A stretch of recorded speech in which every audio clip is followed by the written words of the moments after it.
You've got woes, Christine? Oh, I got woes aplenty. You want some? I would love one. Please I'm sure you don't have regale enough. us. I'm sure you don't have enough. We've all got woes, right, folks? But some of us have woes that we didn't even realize. And one of my woes was OCD. And I was very lucky because the only reason I realized this was going to a therapist who specialized in OCD and went, girl, what do you mean you tap the inside of your drawer 3 times every time you close it? That's besides the point. We're just really happy that OCD is a sponsor. And when we started this podcast and I was talk about the woes, I was in the throes of OCD and trying to figure out how to manage it. I never thought we'd have NoCD as a sponsor someday. Not every therapist understands OCD or is qualified to treat it effectively, which can make it difficult to find the right help. But OCD is highly treatable with a specialized type of therapy called ERP, or exposure and response prevention.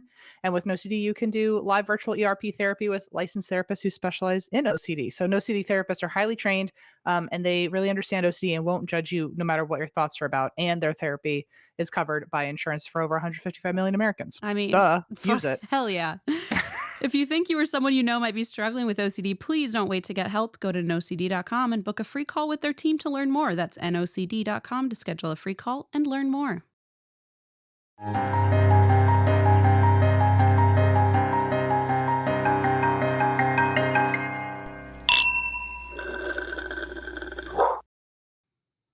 Can you imagine if we threw a baby shower for a 40-year-old woman and then we tagged ZipRecruiter? Without like getting her permission or like any sort. By the way, a child-free lesbian woman, like someone who's like not even That'd be very funny. Oh, I think it's a good idea. I literally actually want to do it so bad. We can have Parapods host it. That's what that could be our first like big networking event. Like a retreat. You have a little baby. We should do a retreat and then surprise her with the baby shower part. You know what? I never had a stork themed baby shower. We can make that happen for all of us. Did people ever have that? No, but I feel like at a lot of 90s birthday. They had the big stork though as like the imagery. Or they had like the wooden one outside the door. That creepy or like, gigantic wooden one. What is with that? Yeah, it had like all the stats of the baby. So weird. I would like to have a big wooden bird in my yard that tells all my stats now. Would you? Maybe I'll just get like one of those plastic flamingos and a scroll, and I'll just tape it in his mouth. Wait. Okay. It'll just say like 6 feet tall. I'm all right. I like burgers. You want to get a burger? I'm going to get like a big woodpecker, and I'm going to say, actually, wait, hang on. Where's the grackles this time of year? Because I think what are grackles? Are you speaking German again? It's English. Oh, my mistake. You know how I feel about English. Grackles. I guess we're in the bit now, so we're rolling by accident. I guess. I need everyone to understand that we were talking about storks, which depending on how much Jack leaves in, you'll know that already. But we're talking about like stork themed. Well, we were talking about throwing a baby shower for Eva as the baby. To be clear, she's not having a child. She's getting married. No, she is the baby. To the love of her life. She's good, but she is the baby in this hypothetical but quickly becoming realistic event we're hosting, which is a Parapods retreat baby shower of Eva being brought by ZipRecruiter. It's sponsored by ZipRecruiter, obviously. Yeah, ZipRecruiter's going to pay for it. They're going to pay for the whole thing. She doesn't know, though. Yeah, ZipRecruiter doesn't know either, but they are going to both be heavily involved. Exactly. Yeah. 100%. And so it all makes sense now. And based on that, Em said, oh, well, I never really had a stork themed baby shower. And I said, I guess, yeah, we talked about how that was in the 90s. It's still a thing, but like it was a thing where people would put the big stork outside with the baby stats. And Em was like, I want a big bird with my stats. And for some reason, instead of just like, hey, maybe we can rent a stork, Em was like, I know, I'll get a flamingo with a scroll. And I was like, whoa. I was trying to like, how do we zhuzh it up from the 90s? It was like you parallel jumped both the stats and the bird to like 2 other things, and my brain was like, wait. Well, and the stats would be interesting because the stats when you're a baby are 6 so foot it's tall. Like, it's like, oh, all 10 toes, and I'm like, I still have those. First of all, I should put that on the flamingo. I should say we still have the toes. They don't put all 10 toes on the like stats, and then also like a QR code to like feet pics, like just in case people want to check. Oh my god, I thought you were gonna say to the baby registry, and then it got so dark. Oh, a baby registry for an adult. That sounds fun. First of all, there is no way in hell that your mother did not throw some sort of baby. Oh, you're saying as the parent didn't receive the party. I Or well, you don't for really. sure have had the stats. Linda, if anyone got a fucking giant wooden stork to announce their baby's arrival, it was Linda. So don't even act like you didn't have one of I those. think hers was more like a fireworks ceremony over like a popular city. Like she like it was like A it's like the Pope came to mid-sized town. metropolitan area. Yeah, I feel like the Pope came to town. So I think she wasn't paying attention to like the wooden bird Oh, that sign, was like small. That was like children's play. Yeah. Yeah, small potatoes, I think. Yeah. Gotcha. But you want the classic. You want a flamingo holding a scroll, and it's like You you want to see. relive that. I get it. You see. Well, If also you it could be like it won't have to be like pink. It'll be like rainbow stork, like it we would could be glow play in the with dark it. so people could still see the note at night. Of course. I'm not of an idiot. course. What am I, an idiot? I'm No. an idiot. Let's be If you real. had to have a flamingo with a scroll in his mouth to announce your current stats, what stats would it be? You're still your weight, maybe. All No? 10 toes, all 10 be fingers. crazy. Yeah, I'm still well, I was still 6 ounces I or was gonna say, whatever. I was really fucking heavy. I think I was like 11 pounds. Actually, you know what? That's another thing that my mother would always say, like, you were an 11-pound baby. And then I found my birth certificate was like 8 pounds and 10 ounces. And I was like, on the one hand, I'm relieved. On the other hand, I'm like, why would you just keep exaggerating how gigantic I was? What is the psychology there? And what is it saying about your subconscious view of me? 11-pound baby. And I was like 8 pounds. I don't know. Anyway. Well, it's like 8 was just your head. The rest of you was your little It could legs. be. I was a C-section. Anyway, I forget what we were talking about. What your stats would be on a flamingo scroll. Oh. And then we can step away from this. But I do need to know what you would if you get to choose. Because the thing is, like, the baby never got to choose. Like, can you imagine if there's a baby who's so insecure about her weight and she's like, I really Like, don't why want would to you start put to the tell everybody in the ounces? neighborhood. Like, that was water weight. Yeah, please back up. I had a big week. It was bloat. It was bloat. Yeah. So now with autonomy to write whatever you want on the scroll. Oh, that's really beautiful. Take it back. Reclaiming my time is what I'll call the flamingo. That's a great question. So they usually have birth, date, time, weight, length. Oh, length, yeah. And then the gender or the sex of the baby. So I'm trying to think like what you would put. I don't want any of those, I don't think, on mine. You don't want your birthday so people could come bring you presents?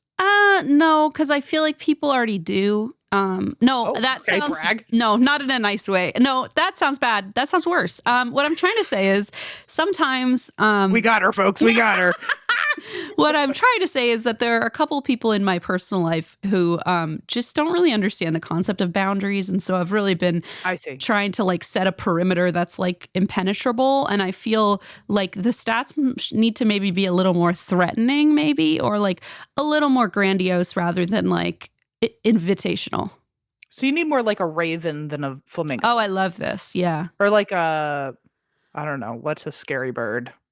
Is there like a grackle? Sounds horrible. A grackle. So. Those are. They have these big beady eyes. So yeah, kind of. Or like just a gargoyle. I was thinking gargoyle, and then I was like, that's not a bird. But I'm glad you said it because I think that would really do the trick. Okay. Well, I mean, if you ever need me to help you come up with stats, my you can stats write your would favorite be like line, black belt. Oh. I would make stuff up. Oh. So it'd be like it wouldn't be a scroll. It'd be like a dry erase. It'd be a threat. Just change it up. Okay. Perfect. What would your stats be? I'm assuming the same, if not, the similar, if not the same.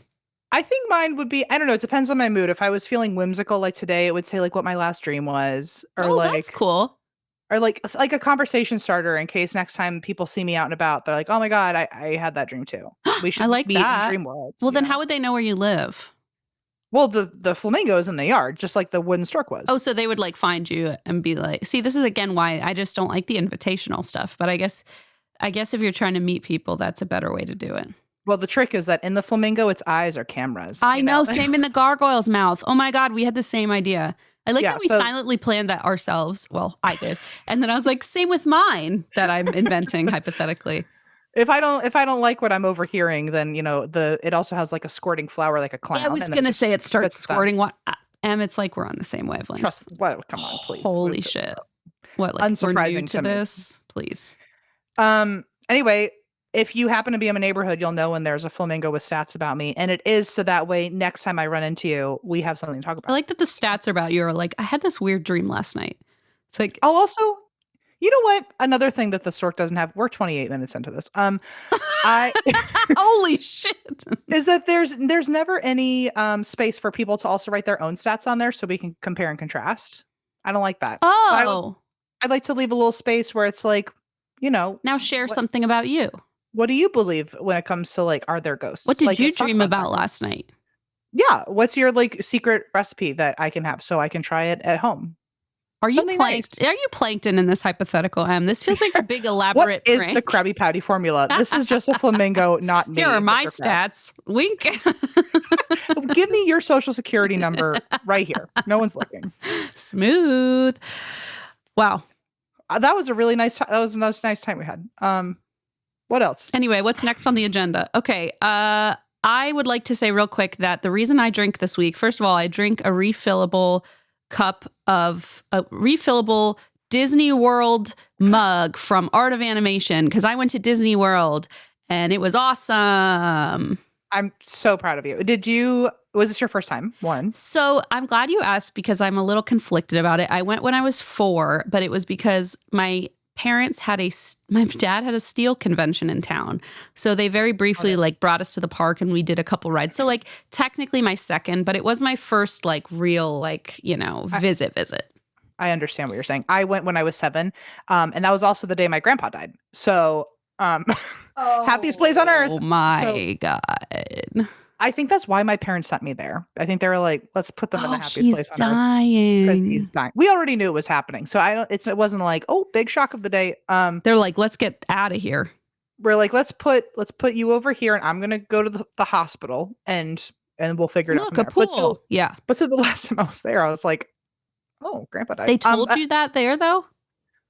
Yeah, but I don't know. My relationship with death has always been interesting because I heard about it and then I went, oh, okay. And then I just kept it moving. That's why I love the show. We're like, oh, Disney World's so cool. My relationship with death is actually really interesting. Thanks for reminding me. I feel bad. I feel like I upstaged you by accident. I was trying to relate. We've both been to Disney. I'll be honest. Anything that happens at Disney World is like amplified, I feel. It's either amplified or it's like dulled. And I bet your parents were hoping it would be kind of dulled or muddied. But I think over time that kind of like makes it almost worse because you're like, ooh, that feels like something bad happened in the midst of the magical time, Well, I felt because Allison and I went to Universal for the day in Florida. And never been there in Florida.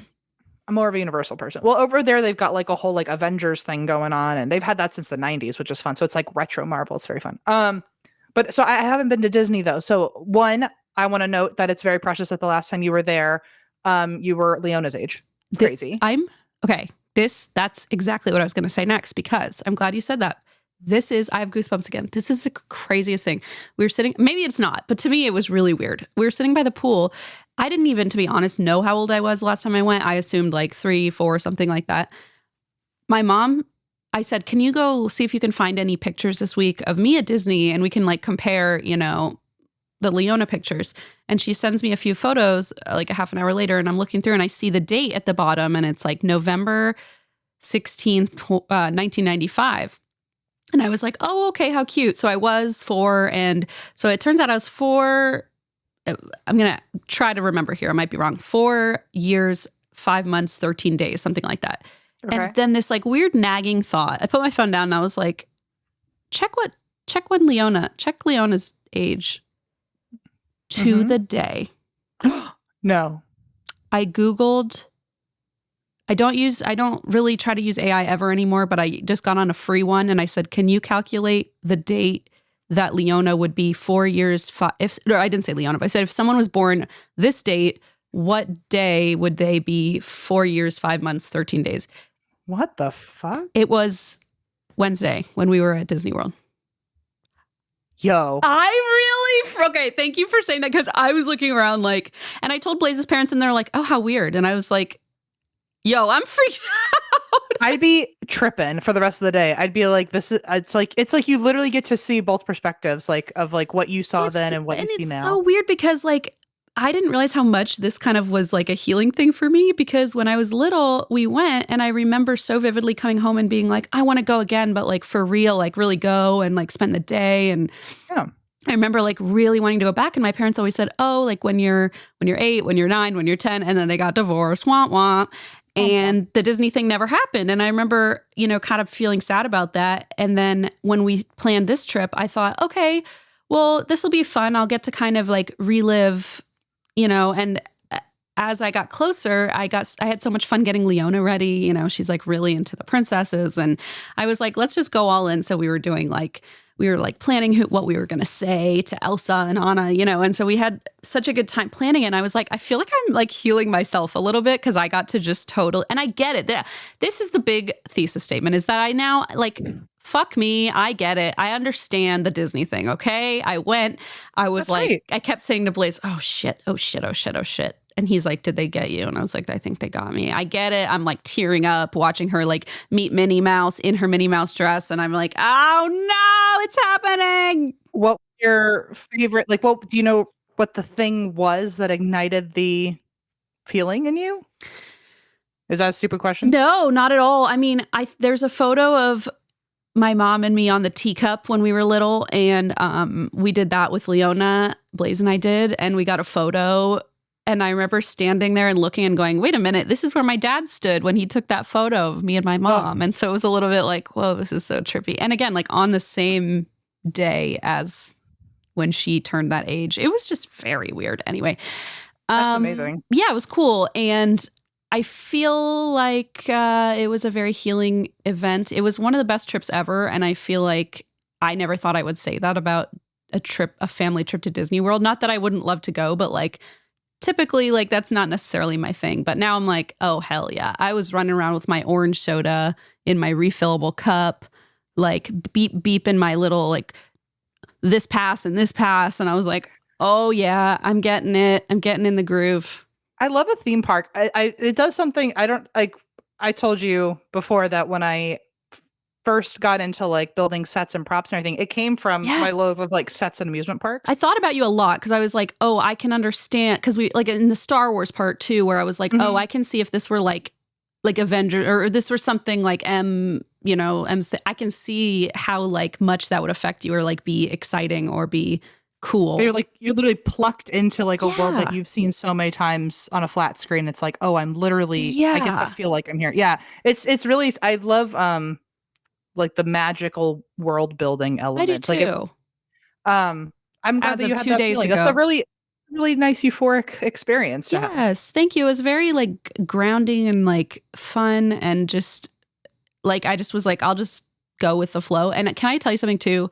The amount of weird synchronicities I ran into, like 4 listeners, I think, throughout the 2 or 3 days we were there, and all of them were just so.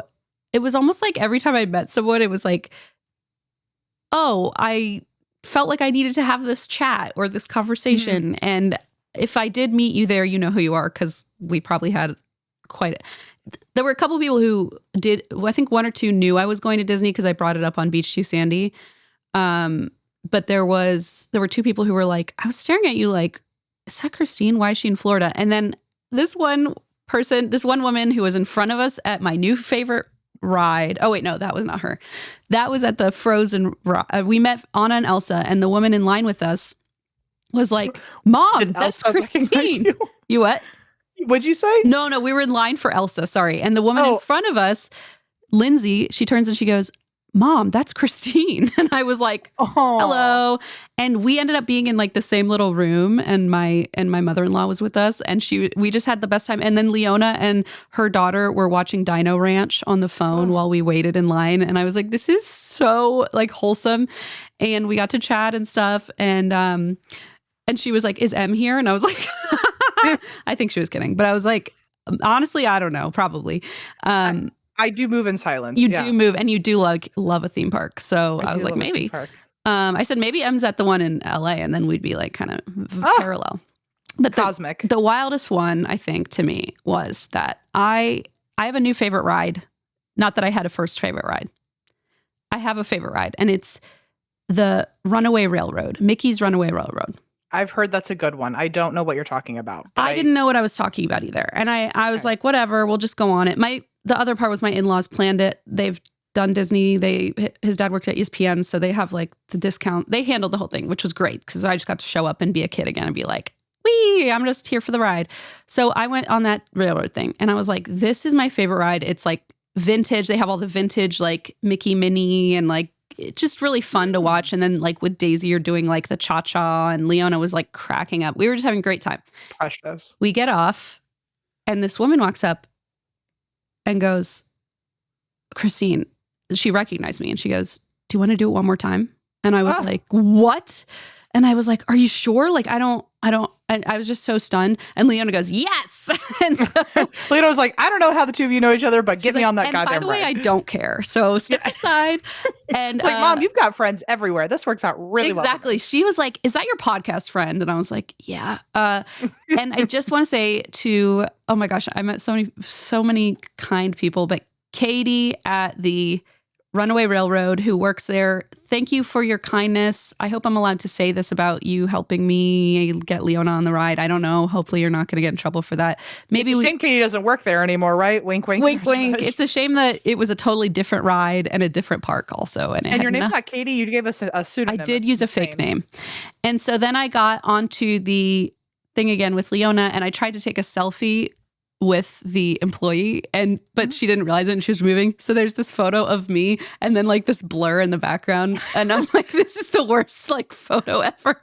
I'm sure Katie's stoked that you were trying to take a picture. I hope so. But I'm going to say, if you're out there, DM me, you might have already done it. I haven't checked, but I'll send you that photo and I'll send it for the social media because it's very funny. But thank you. And by the way, you made my day so much more magical. You made Leona's and we left and I bought Runaway Railroad, my first ever ears. Fun. And I thought, I'll know it when I see it. And then I saw the railroad and it's a train. And I was like, oh my God, it's a railroad themed. Like that's very perfect. Anyway, thank you, Katie. Anyway, that's all to say. I had a wonderful time. I'm so appreciative of everyone I met. And now Anne's turn to talk. People are going to probably going to ask, because I think this is like of my Disney adult friends, one of the first questions they always ask me is like, what's your favorite like world or town? Well, like they've got like, I know. I obviously am not a Disney adult because I don't even know what right word it is. Have you been to Epcot? That was my first time at Epcot. Cool. Nice. No, have you been though? Well, because I was going to ask you about the worlds and then I remembered that I did go to Disney with Allison back in October for a day. And then we did Universal. But the Disney one, my favorite was Toontown. Oh, I didn't go to Toontown. Oh, you would have gone. Where is Toontown? It's girl, I don't know. It's in Disney World. Direct me to Toontown. Direct us to Toontown, please. Get me Toontown. Well, because that's where you like horn. Beep beep. It's if you like set design stuff. It's like so immersive, and it's like where you go to like Mickey's house and Minnie's house, and you can walk through and like it literally looks like everything is like I'm looking cartoonized. It's a real house, but all cartoonized. It's very crazy. It says it only. Toontown. Well, there's one in LA, but not in Disney. So you didn't even have a chance. Well, next time if you ever take Leona to Disneyland, hell yeah, a spot. I'm very happy for you, Christine. Thank you so much. I don't mean to like harp on this or anything, but I as someone who loves an amusement park, it's very warming to hear you have that experience. I feel like I'm really growing a lot as a person and just saying, you know what, I'm just going to go with the flow. And hey, I fucking love Disney now. I mean, I don't love Disney, but I loved going to Disney World, and it was awesome. And as someone who fears Parenthood, I am so impressed you had so much fun with a child. I feel like that would be... Do you know that was the best part is I think that Leona, now that she's 4, there's something about that age... specifically 4 years, 5 months, and 13 days. Right. There's something about the age where she's like, she like gets it. So like if there's a long line and I'm like, oh, the ride's just delayed. She's like, oh, okay. It's not like, what? It's why? Like it's like she has more reasoning. Yes. Yeah. She's like a kid. And it's more like, oh, we can, and Leona and I now have like inside jokes and stuff. So really what you're telling me is Parenthood, the fears that I have and the the burdens I'm scared of taking on are really only like 3 years old, like 3 years long. That's and then it's literally how I felt. And then I was like, okay. that's probably totally wrong. But in my mind, like the first 3 years are beautiful in their own way, but they're very hard. And it's still hard. Don't get me wrong. Sure. But there's something about the independence of like the preschool age where we went to see Crush the Turtle and we sat her down in the front with the kids. And then like 10 minutes in, she stood up, walked right to the front and sat down in front of, she's like, there was a spot open and I wanted a better view. And we were like, fucking get it, girl. I don't know. So, and we went to the pool party at night and she like made like a little older girl was like helping her like guess the answers to the like name that tune and just like watching her play. And I just got to kind of lay there and like listen to a podcast. And I was like, this is the kind of parenthood I can handle a lot better. That does feel very lovely. It was really, and we stayed up till like 10 p.m. and like, you know, she stayed up late and we went to bed and slept in our Nemo themed bed. It was the best week of my life too. I think I was reparenting myself in the process, but it was a very lovely time. So I'm going on so long. I'm so sorry. That's okay. I mean, I encourage it. Also, if this is me upstaging you again, I'm really trying to work on like. No, I need to balance this out with you talking a little bit. I know it's like an ADHD like stereotype, and I'm really trying to work on it. But I always think that I'm coming across as like relatable, where I'm like, that's how I see it. But then it comes across as like, I'm trying to like one up you. No, I know many very, very active one uppers, and I don't consider you to be one of them. So, thank you. That's very nice. Well, I just because I haven't gotten to send this to anybody before, when I was at Universal was like the most incredible thing to me when I was a little kid. And I hadn't been since I was a little kid. And when we were there in October, Allison helped me recreate like pictures from when I was a little kid there. That's cute. So I'm just going to send you one. Please. We can put it up if people care to see that. But it was just very fun to like walk around, like have like memory lane, you know? Isn't that precious? Okay, that's so cute. And also like you can see the resemblance in your face, like the facial expression. It's like you still know how to make that same face. That's crazy. Well, thank you. Well, I was going everywhere and I was like, I have a memory. And I remember I digitized all my mom's pictures. So I was like scrolling through like that one year. Oh my God, yes. I was like, let's take a picture here. Let's take a picture here. So we got to, you know what? And we can post like my vintage Disney and your not vintage. I mean, it's like 30 years ago. But yeah, we can post our vintage. Can you post a picture of you and Leona next to each other, like at the same age? Yes, because like we have photos of the same. Yeah, it's weird. To the same day. Weird. Like that was weird. And I kept like having this nagging feeling and I was like, that would be too weird. Like it's probably like a month off. And then it was like to the day and I went, this can't be right. That's literally like the most synchronicity thing I've ever heard. So crazy.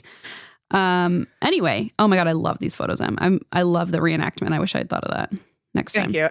Yeah, no, I love a reenactment. Anyway. Okay. Also, I assume that's why you drink. What do you drink? Oh, that refillable Disney mug full of orange Fanta.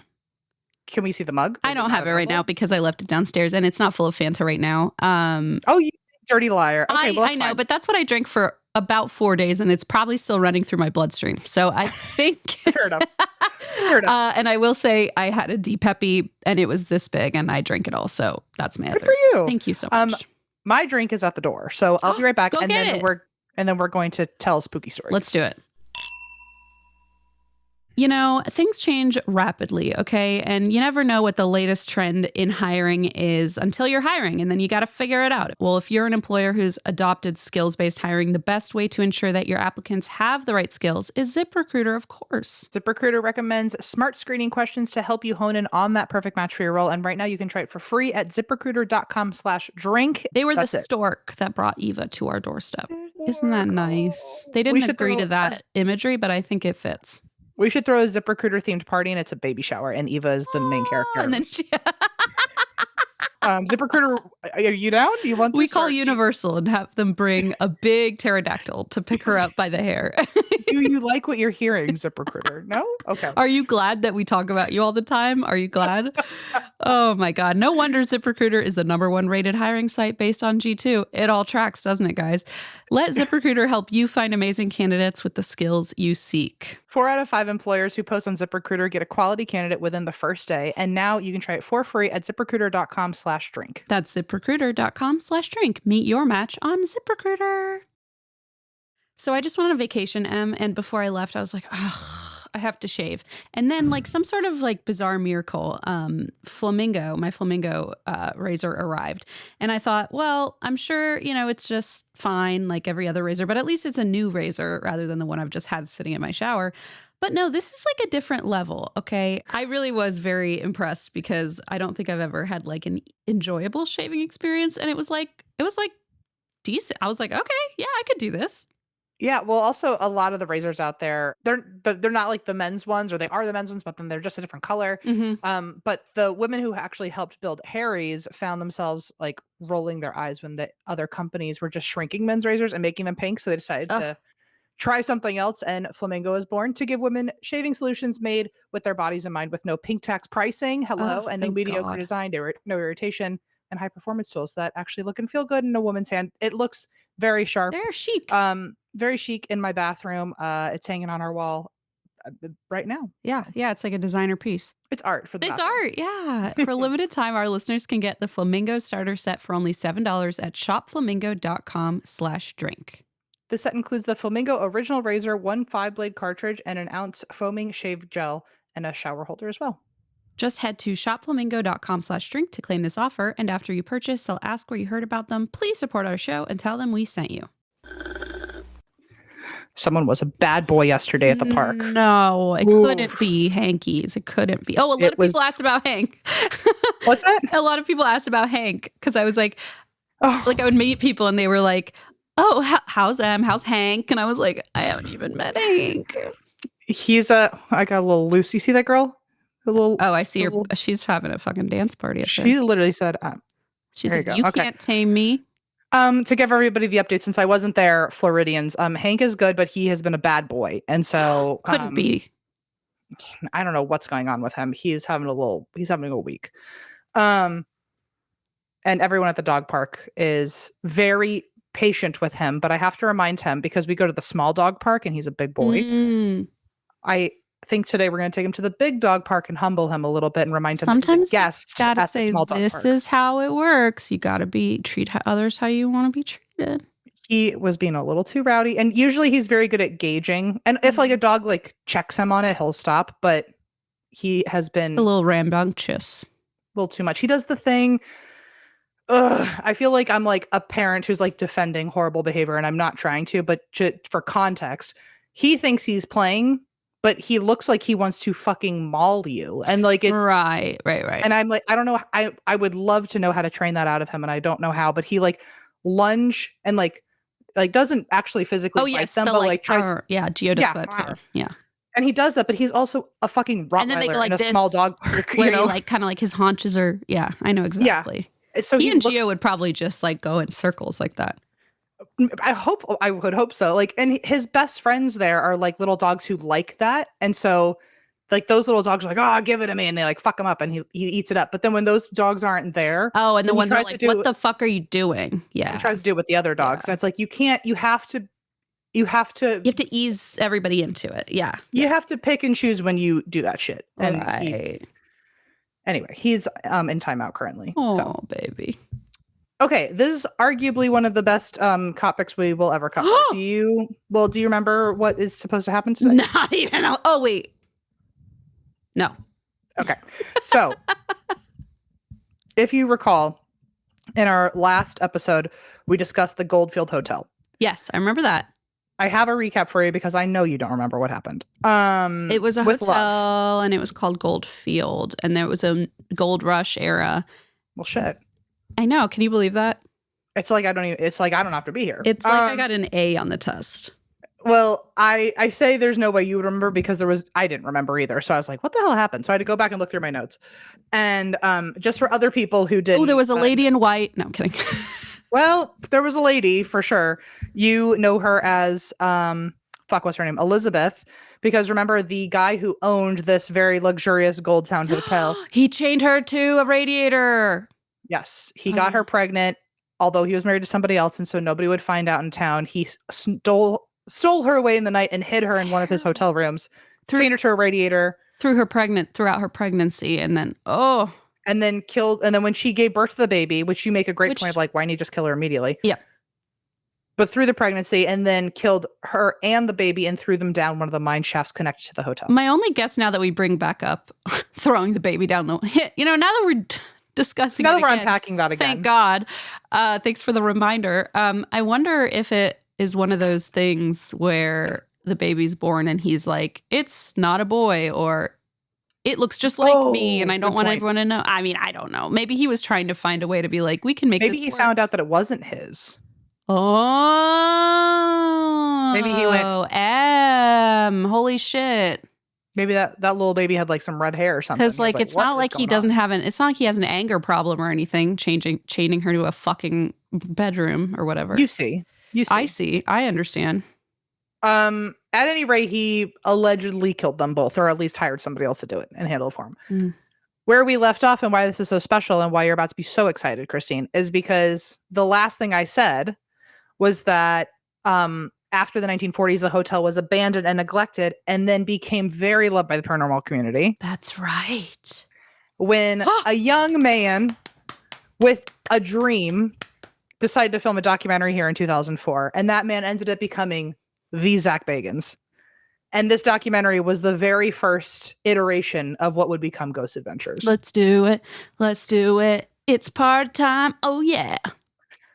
So we're going to start 2004. It was a real year for us. We were in middle school. It was probably tough. It was fucking miserable. I remember none of it. Do you happen to know what the topic is for you this? Like, how did you phrase the topic this week? Sure. That's a great thing because I'm sure Megan will want that for our episodes list. And I want it just for my heart, Oh, I see. Okay, well, I did title it as both Goldfield Hotel Part 2 and as well the original Ghost Adventures documentary. The 2004 Ghost Adventures documentary. Okay. I just wanted to know, I just wanted to feel that phrase in my bones for a moment. Okay. All right, this is the Goldfield Hotel Part 2, aka the original 2004 Ghost Adventures documentary. Bring it on. All right, 2004. I've never seen this, by the way, just to clarify. At least I don't believe I have. If I have, I certainly don't remember watching it. I was about to say, have you seen it? Have I seen it? Yeah, I've scoured it a little bit. Had you seen it before this episode? I had never seen it before. I actually didn't know. I literally thought episode 1 of Ghost Adventures was episode 1 of Ghost Adventures. Because we've watched episode 1 a million times and it just kind of jumps into it. But here's where you're going to feel like the stupidest person on earth, as do I, and as will everyone else who's ever only thought the first episode was the first of it. What does fucking Zach Baggins say every goddamn time? I never believed in ghosts until I came face to face with one. And that was before episode 1, so something must have happened. I didn't know it was on camera, though. I just assumed he meant like when he was 10, like you and your grandpa. Well, please hold. You're half right. Please hold. Also, don't worry. I got you. There's the link. Enjoy watching that tonight. Yo, I'm ready. It's only on Vimeo, folks, as far as I could find, if you'd like a free link. Does he not is he trying to find someone to sell it to? I don't know what's going on there. Weird. And I don't know why he doesn't talk about that documentary anymore. Maybe there's something up because he would be able to get it off of all the streaming, If anyone could get 100%. It off the streaming, I'm going to buy it on Blu-ray so he can never take it away from me. Well, you could just digitize anything you find on. It's like a YouTube MP3 converter at this point, No, for all I know, it is accessible elsewhere, but as soon as I typed it in, and keep in mind, remember, I didn't know this going into doing the research last week on the Goldfield Hotel until someone said, served up to you on a beautiful silver platter. I hate Reddit. I gotta thank Reddit though, because some random post was like, oh yeah, and that was like the topic of his documentary in 2004. And I went, what the fuck are you saying to me? And that's how we got here. So thank you to that Reddit person. The butterfly effect is crazy. Seriously. So, okay, 2004. Spring chicken of a 27-year-old man. He is now 48, by the way. 48, okay. A long time. He was 27. He was 27. I think he had frosted tips. I'm pretty sure he had frosted tips. Of course he did. He was lanky. He did not have his muscles yet. Wow. And he wore blue instead of black. That is so trippy. It was just like a random man on camera. The blue is almost the most shocking part, weirdly. I literally wrote in my notes, like, the most jarring thing in the world was that he was not in black. It's just the weirdest thing to picture. I can't envision it. He just looks like a guy that came out of a Walgreens. And yeah. He starts the documentary with his very first original introduction because it wasn't his famous one. I'm so This was delighted. It was, by the way, just as over the top. There were always signs. And he would be who he 2004 is. was like peak cringe. So I just, Yeah. oh God. If it stayed in 2004 and then he made Ghost Adventures as the series and never did it again, I would think he was like, I'm not doing that again. That was crazy. But he clearly brought this vibe from the original Oh, documentary. yeah. Okay. Of course, I quoted it here for you. This is the original intro to the original Ghost Adventures. And remember, he does not look like how he currently does. So it's even sillier because he still sounds as intense and for no reason. And his fit. Wait, so I love that the intensity is already there though. And he's like, I just haven't like. He hasn't struck gold yet. Yeah, my chrysalis hasn't quite, I haven't emerged in the full form. Yeah, exactly. Exactly. That's right. He was just the Eevee in his evolution. You know what I'm saying? More like the ZB. Shut the fuck up. Philosopher Ralph Waldo Emerson said, all right. It is the secret of the world that all things subsist and do not die, but retire little from sight and afterwards return again and again.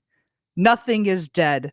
People feign themselves dead and endure mock funerals and mournful obituaries. And there they stand, looking out the window, sounding well in some new disguise. This secret must be told to the world, and they must tell it, because they are not dead. I know this, and I'll prove it. Why chills? Why did I get that? Why? Don't you want to just jump off a bridge? Don't you want to? I think out of total excitement for your reaction. He really did have me at the beginning, like with the Ralph. Okay, not at the beginning, not with Ralph Waldo Emerson. That I thought was absolutely pure lunacy. Like, don't be fucking ridiculous, You're starting off fucking insane. Like, give it a rest. But then when the quote began and I heard see, here I go. I'm getting chills again. Here we go. The way that he would love that we still can't get enough of him. And that's what pisses me right off is he knows people are like this about him and it makes me crazy mad. Okay, what was the part? What was the part that got you? When he said, Ralph Waldo Emerson, whether he said it or not remains to be seen. I suppose we should Google it before we claim it's true. But, the quote about nothing ever dies, it disappears and returns. And I was like, what a night. If that's a real quote, I like that. That's a great, tonally very cool. And then it just kind of kept going. And I didn't know when the quote ended. Yeah, right. And so I was like, where's Ralph and where's ZB? I'm when confused. Typing it out, I had to go, I think he's done here. Yeah. Is this Zach now? Because I feel like we've kind of shifted tonally once again. Yeah, people feign themselves dead and endure mock funerals and mournful obituaries. I was like, that's a Zach line, not a Emerson quote. I was like, that's a little much, Ralph Waldo Emerson. And then I thought, maybe that's not Ralph Waldo. Maybe now we're back to Zach. I don't know. Yeah, he's and I will say, as soon as I started watching, second one, that's the first thing that comes out of his mouth. And I literally immediately had to pause it. I went, we're gonna do this. I was literally just thinking, we're going line by line. We're going to be here for 16 hours and we're not going to stop because we just can't. It's going to be bad. I just hearing his voice, but it was a different, equally cringe thing. You just got to take a deep breath before continuing. I got to type that out. That's going to be so annoying. God. So anyway, so there's the opening line to the original documentary. And I'll prove it. And I'll prove it. Yeah. So he opens the documentary with him sharing his first paranormal experience. The one where he didn't believe in ghosts until he came face to face. Okay, great. And I do remember him mentioning it once quickly in an episode. I think I've heard about it. But in this one, because it's a documentary, I think he was like, we have to start from the beginning. And he literally goes to the apartment he lived in when this happened and interviews the super there. It's funny how anything can be a documentary nowadays. You know what I mean? Okay, Dad. I'm just kidding. Okay, so he tells it's a very serious documentary, so he has to tell us about his experience. Sure. He goes to his old apartment and he says, while in the room, he's in the room where he lived. And he says, in 1999, he kept waking up to a female voice saying his name at 3 a.m. And eventually it progressed where he would wake up to her floating in his room. And one time he woke up to feeling her like sitting on his back and he felt paralyzed. And then that was the night that he like fled his apartment and believed in ghosts. Do you know why I know this? I think. Why? I think I know this from Nick's like book that he wrote or whatever the fuck. Oh, really? I think I like was reading. I was like skimming it and I saw that. It was like in a book. Or maybe it was that weird book we found on the internet that you bought me.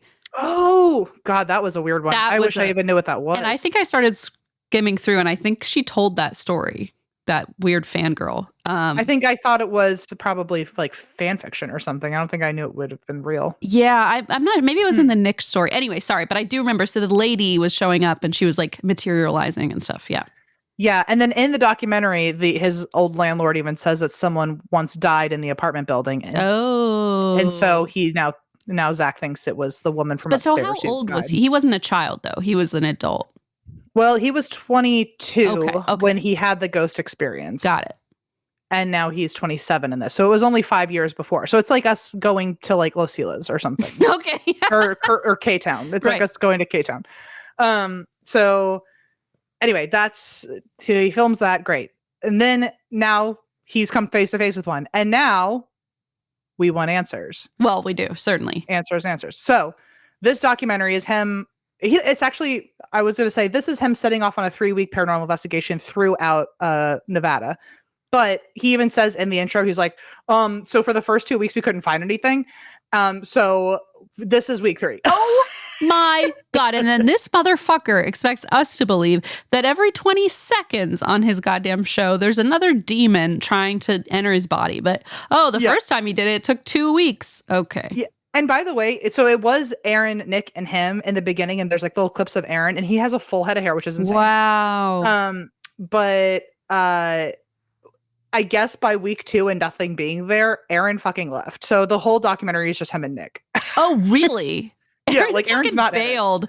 Wait, do you think that's why? I'm serious. So. Zach punishes him? I think Zach punishes him for like subconsciously, maybe at our very first scary experience. I bet you he was like pissed off, like you missed this thing that we were going to film and do, and then you still got to be part of it, and like da da da da da. I bet you he's punishing him. Well, he punished him in a different way too, where I want you to know that if you were to have gotten chills at all when watching this, like real heartwarming chills, because you're like, oh, look how far they've come, it would have happened here, because after he says, nothing, the first 2 weeks, nothing happened until we got to the Goldfield Hotel. And then it cuts to black. And then the credits on the screen read, For Real Productions presents a Zach Baggins and Nick Groff film, Ghost Adventures. Stop. And part of me is like, cringe city. But the other part of me is like, oh, they thought that was going to be it. And it was just the beginning. What was it called? Well, it's like their production company. It wasn't them. It was a different production company. For Real Productions presents a Zach Baggins and Nick Groff film, Ghost Adventures. Okay. But they kicked Aaron out though, again. That's what I was going to say. I was like, because he wasn't fucking there, they probably were like, and you're not invited to the executive producer role. Oh, and Aaron's had FOMO ever since, which is why he's so clingy. And then like Zach, I mean, it's so fucking like men, come on. Men. Go to therapy.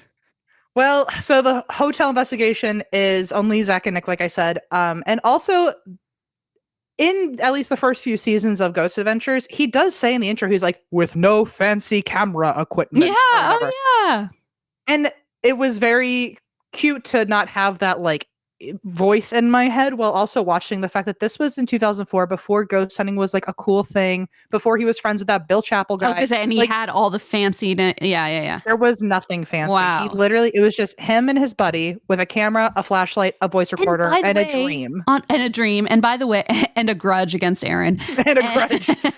And a really lame name for their production company, or whoever's production company. But the other thing is that was also week 3 and they hadn't had anything. So like they're still doing this on week 3 with no footage so far is crazy to me. With like 2. Well, also I would have kicked Aaron out too. Hang on. Fuck Aaron. I would have kicked Aaron out too now that I think about it. Honestly, like, what's funny is because I so desperately want to like defend ghost hunting. I'm like, well, of course they didn't get anything. They didn't have any equipment. But then I'm like, well, yeah, I know it's hard. The equipment isn't real. I know. I'll never know.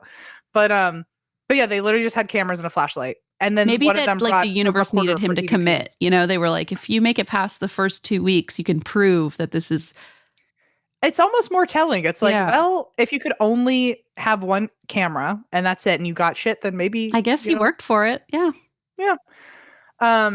So okay, so now they do their very first walkthrough. Basically, they hear that there's this old Western guy that people see walking through the halls. People have heavy items thrown at them. One person's been levitated and shoved into a wall. There was a camera crew that came in before them and like for a different segment. And I guess the camera got lifted out of the cameraman's arms by itself. Oh, Horrifying. No. Oh, no. And one thing that, again, maybe there were signs from the very beginning. Maybe we should be listening. But one thing that Ghost Adventures witnesses here that I saw nowhere else is possession. And on their first try with only a camera, a flashlight, and a dream. Okay. So now I'm shifting again because I'm down shifting now because I'm thinking, hang on a second. So I was all proud of them for waiting 2 weeks to get any footage, but then I'm like, so then After you 2 jump weeks, from maybe you're just nothing. like, I don't know, man, act fucking possessed. Exactly. I don't know. I mean, maybe it was just like so extreme and shocking that it like worked. I don't know. I guess. Do you believe it? That's a loaded question because it's like layered, but I think in this, I don't know because it's too let me put it this way. I'm going to be talking about this documentary and then you get like a bonus bonus footage that I'm going to talk about. And I feel like at least one of these people was a phony and it could have been either.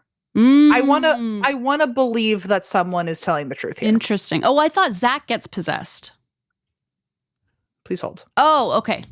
So in this documentary, Zach and Nick, and they have a caretaker who shows them around, and they all decide they're going to try to do a seance here. Of course.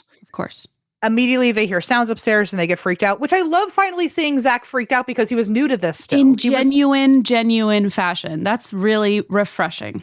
And after 2 weeks of nothing, he was probably like, oh my God. He was probably like, wait. Hold on. Yeah. And the caretaker during the seance, and now sounds are happening upstairs as if they just stirred something up. Now the caretaker is acting a little possessed. Oh, ew. She starts saying really odd things, none which were juicy enough for me to write down. But she started saying odd things and acting kind of out of character. And later on, they interview her and she had no recollection of that. So she says. Weird.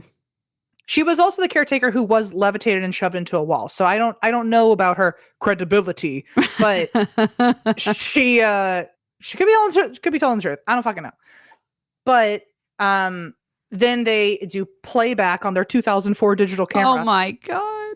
And they catch a shadow and they're able to somehow debunk that it's not their shadow. So they think that might be like the Western guy that everyone sees.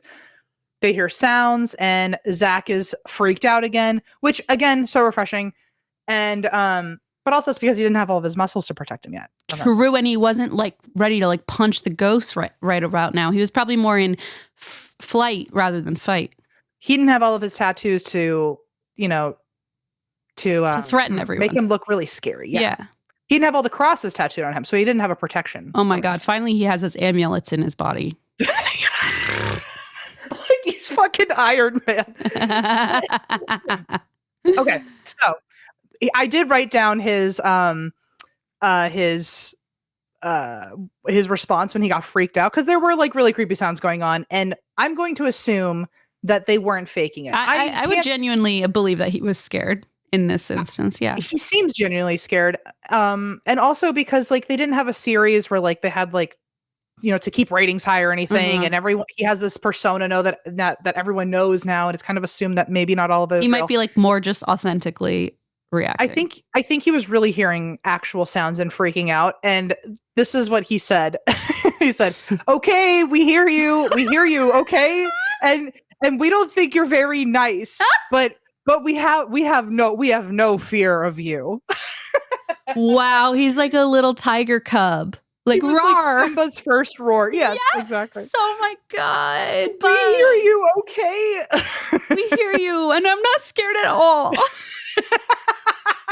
That was the day he hit the gym, by the way. Wow. That was the day he hit the gym, is how he said. He was like, something's got to change. So the next thing that happens is the thing that I think made this documentary very successful. I am going to... I mean, not successful enough that it's anywhere streamable, but okay. Right. Well, no, this was the thing that I think... But it probably got him his show, right? Whoever saw it at like a casting or some sort of production company. Like submitted as a pitch or something. It became... they were like, okay, we're going to give you a shot. We're going to give it a shot. Wow. So this is the clip.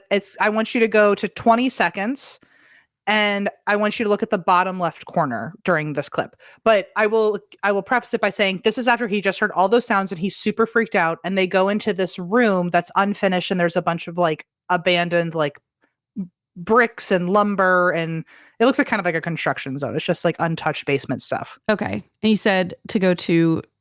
So 20 this is, seconds. Look where the flashlight is showing, you said? Mm-hmm. Okay, 20 seconds. Here we go. And we'll put the link to this in the show notes. Yes.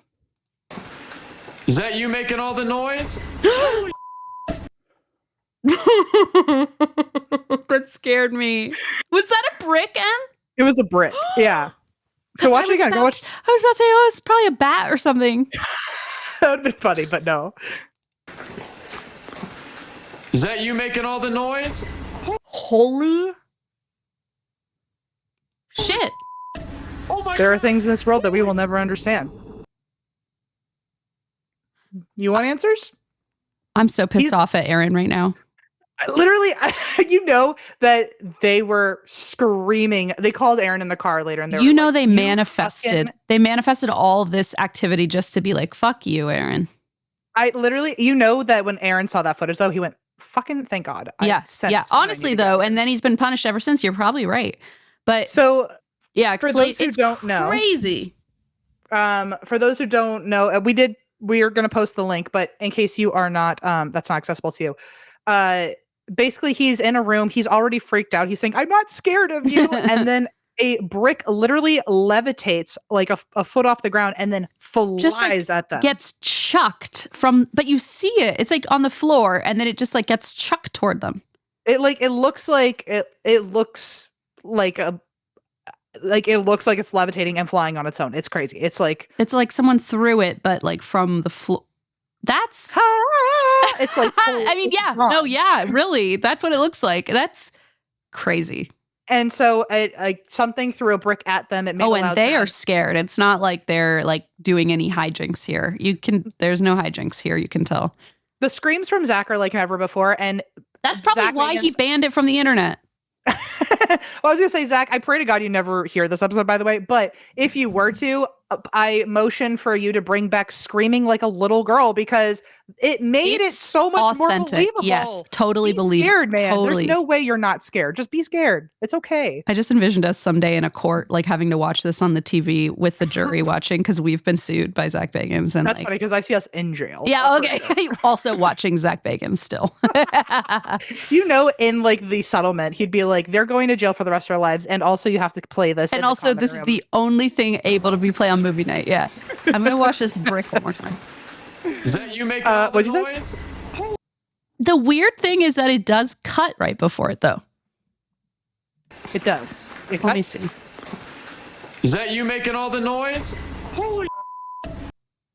It's pretty crazy.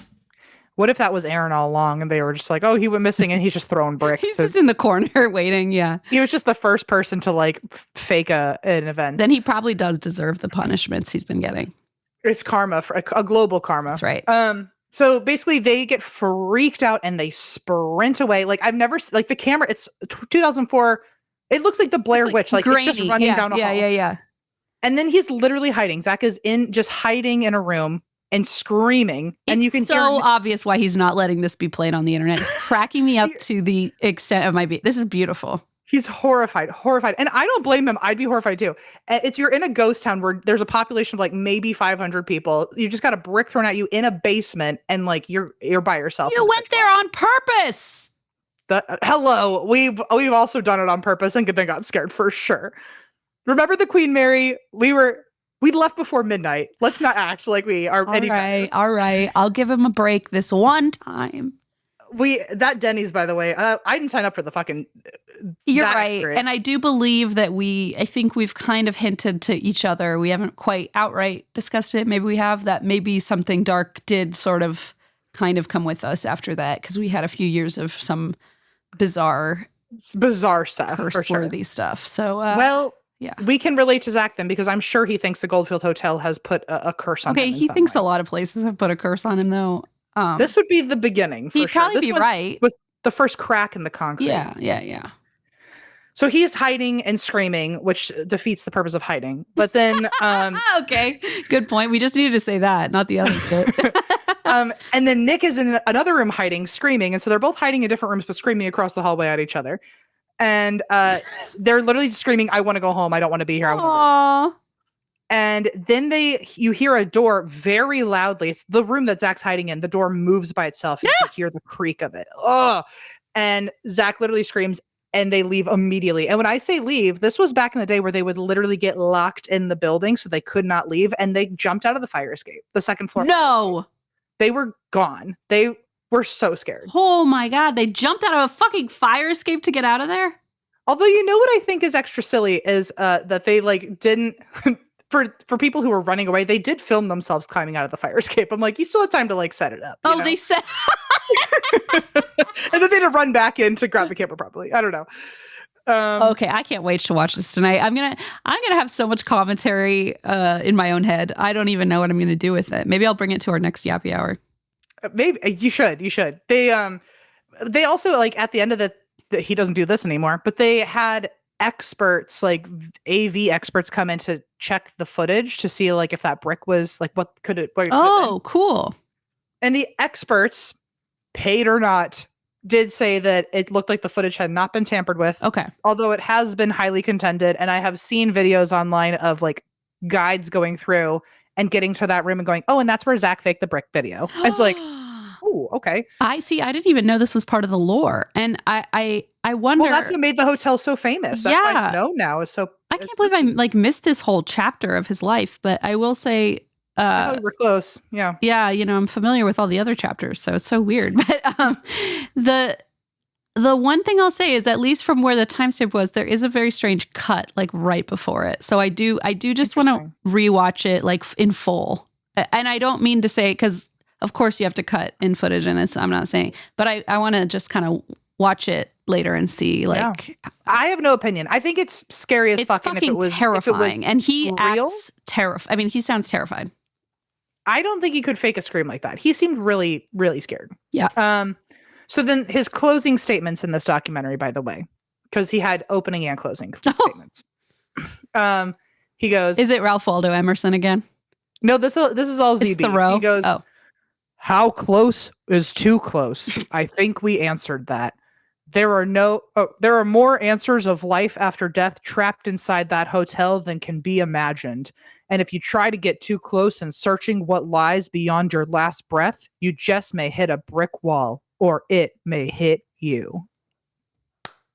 Okay, Zach, that one I like. That can stay.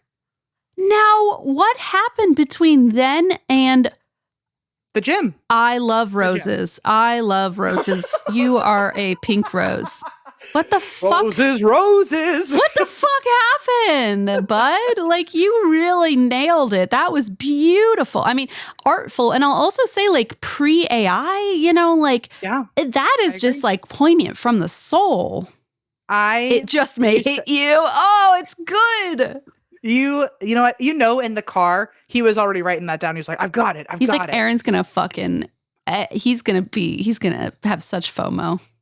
Well, so then get this. They even put this at the end of their segment too. They say "Oh, after our thing came out, other investigators started coming, and they didn't realize that they were ending up predicting that this is going to be a huge haunted location that everybody knows and loves."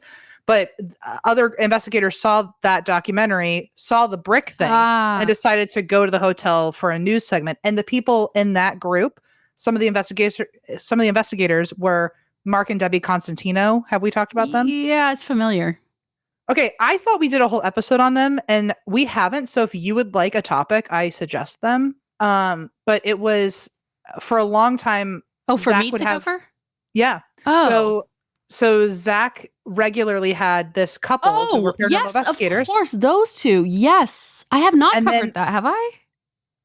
I thought you did, I but I did looked it up on too. our episode guide and it's not there. So I Maybe don't know you what's and I going on. watched like a series on it together or something, because I remember we talked about it a lot. Yeah, I think we have, because I'm like, there's. Sorry, I but didn't you see it in our can episode. explain. I like interrupted you. Sorry. No. So in a lot of the Ghost Adventures episodes, Zach would regularly have on these other investigators named the Constantinos. They were a married couple, and he was really good friends with them in real life. And Mark Constantino ended up killing his wife in a murder suicide, and it ended up becoming a big. I don't know about, I won't say scandal, but it was big news in the paranormal world. And it was Zach's like close friends. Yeah. And And I mean, talk about between that and like now Aaron's wife trying to kill him. for like, sure. There's he's a lot surrounded- of dark. And I mean, not to be that guy, but like Zach does have half his museum dedicated to like serial killers and shit. And I'm like, get that energy out of there, man. Like, why do you have Charles Manson on a shrine in there? It's just weird. But anyway. Yeah. But the Aaron thing is crazy. Obviously, I've covered that because I was like on the ground. Oh, I wore my blazer. That's right. You wear your blazer. And then, but the Constantinos, yeah, we've discussed them briefly, but I don't think we've ever done an episode. So yeah, I'll look into that because, and I think there was some scandal or whatever surrounding it because I think some people were trying to frame it as like he was possessed and he killed her. Right, and it's probably. like there was like also domestic violence in the past. And I think like there was also talk around that. But yeah, I'm going to write that down. That's a good topic suggestion, Em. Well, so I think this is how they actually met each other because 18 months after the Ghost Adventures documentary, the Constantinos went and did this news segment. And I think that's how they got paired with each other. Whoa. Okay. Geez. Butterfly effect is freaking me out today. I don't know why. I know. Seeing this all laid out like 20 years ago. I mean, I know. crazy. And so they had heard about, they actually, I appreciate that Zach did this because these days he seems to be very protective. Like, God forbid anybody else do any paranormal content that he's willing to like share and promote. Right.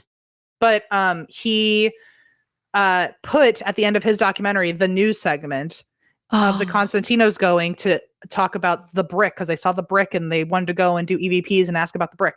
So they go, and the creepiest thing, which I hinted at in the last episode that we covered this, but they go in there and they ask about, did the spirits throw the brick? And they got an EVP of a voice that literally sounded like it was one of them. Like it just sounded like a person there. It did not sound like a whisper. It just sounded like an extra person and that tagged along with them. And it was in an old timey, like transatlantic voice. Ugh. But so they said, did you throw the brick? And then you can hear the voice say, thank you, but we've done it. What? Yeah. And then it literally sounds so clear. It's horrific. In a transatlantic. Forget. Because I was like thinking it was going to be one word. I was like, how do you know it's transatlantic? But that's like a sentence. What the fuck? Well, don't you worry, Christine, because if you put that Vimeo link that I sent you. Don't make me. It is at 1 hour, 26 minutes, 32 seconds. Hey, that's how old I was at Disney World. Just kidding. Sorry. Just do 1:26:10. Wait a minute. The link you sent me. Vimeo. Oh, I'm sorry. Okay. I was like, it's 4 minutes long. I'm very confused. No. Okay. 1:26:10. Oh, I thought you just sent me that for tonight's purposes. I didn't realize that. I did. I forgot that I put timestamps here so you can listen to it. Fantastic. And if you guys did it, Okay, watching now. could you always tell me in the recorder if you did it? Could you always tell me in the recorder if you did it? Say, nope, what you done. I know you guys It wasn't a know. thank you, but What the we've done it. fuck? You guys know. Isn't that crazy? Did anybody say that? Nobody said that. No. Thank you, but we've done it. What the fucking hell is that? Well, I'm going to listen one more time. Yeah. Just something. And if you guys did it, could you always tell me in the recorder if you did it? Could you always tell me in the recorder if you did it? Say, nope, what you done. I know you guys It wasn't a know. thank you, but we Ew. It sounds old timey, right? It goes, thank you. Yeah, ew. Thank you, but But we've done it. Yeah. They end up bringing it up again later, and they get an EVP of the exact same old timey voice saying, "Didn't mean to hurt anybody." Ugh. What? Horrifying. These are like full sentences. I know. And then this also is similar to other things that people have experienced there. I told you in the last episode that people will get EVPs of a voice that sound exactly like as if the investigator continued speaking. Oh, that freaks me out. That's But it like some was audio mimicking doppelganger mimic shit. No. Because they'll be like, everyone saw me finish my sentence, right? Why am I still talking on this recording? Gross. You did an I think episode on mimics, right? I did. Yeah, that was so creepy. You should look at if you ever. I feel like you should. I want to know if there are any places that have like, if that's like their haunting. Anyway, that's a totally different topic. Sorry. No, you're good. But so after this, Ghost Adventures obviously blew up, and years later, they actually ended up going back as specials. Oh, and the Ghost Adventures crew went back to the hotel 2 different times, one in season 4, one in season 7, but both of them featured the Constantinos, and so Zach has since removed them from streamers. Wow. Okay. He didn't want anything to do with that market. Wow.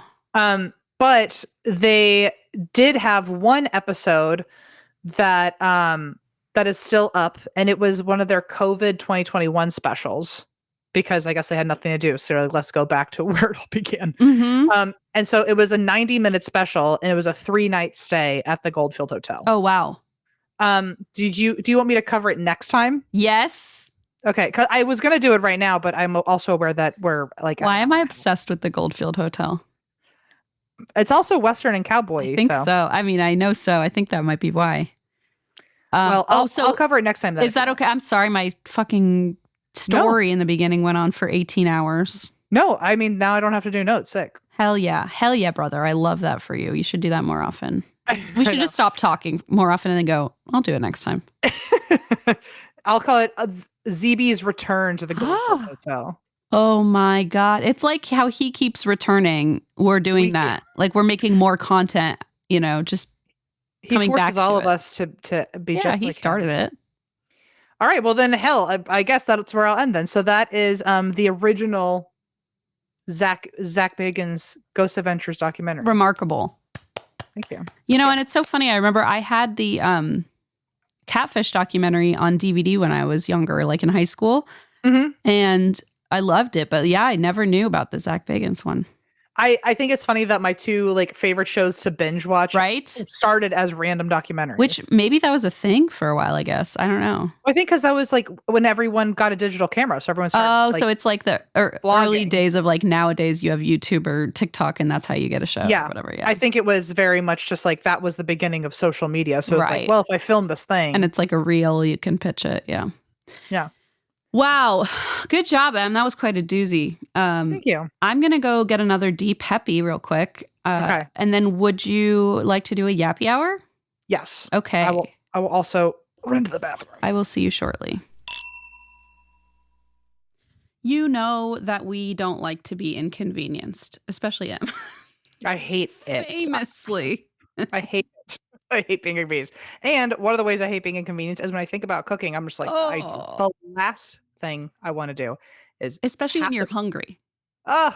But now we've got Hungry Root, and it really does change the game. All of a sudden, it's so much easier. They give you exactly what you need, all the ingredients in the exact right size. They tell you exactly how to do it. Oh. Man, it really... And it's done. It's quick. It's boom. It's boom, bada boom. And it's kind of like you have a choice, right? So some days I'm like, oh yeah, I could make a little bit of something to eat and feel like a chef today. And some days I'm like, oh, I haven't eaten in 16 hours. Oh, thank God. Hungry Root remembered that I often do this. And they sent me a pack of bagels or I know I always talk about it, but the Ithaca hummus I get every single time because it is my favorite brand of hummus. So they also send snacks and stuff. They build you a custom cart. It's really great.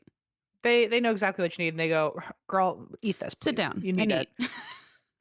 You're going to love Hungry Root as much as we do, and for a limited time, you can get 40% off your first box, plus get a free item in every box for life. Go to hungryroot.com/drink and use code DRINK. That's hungryroot.com/drink, code DRINK to get 40% off your first box and a free item of your choice for life.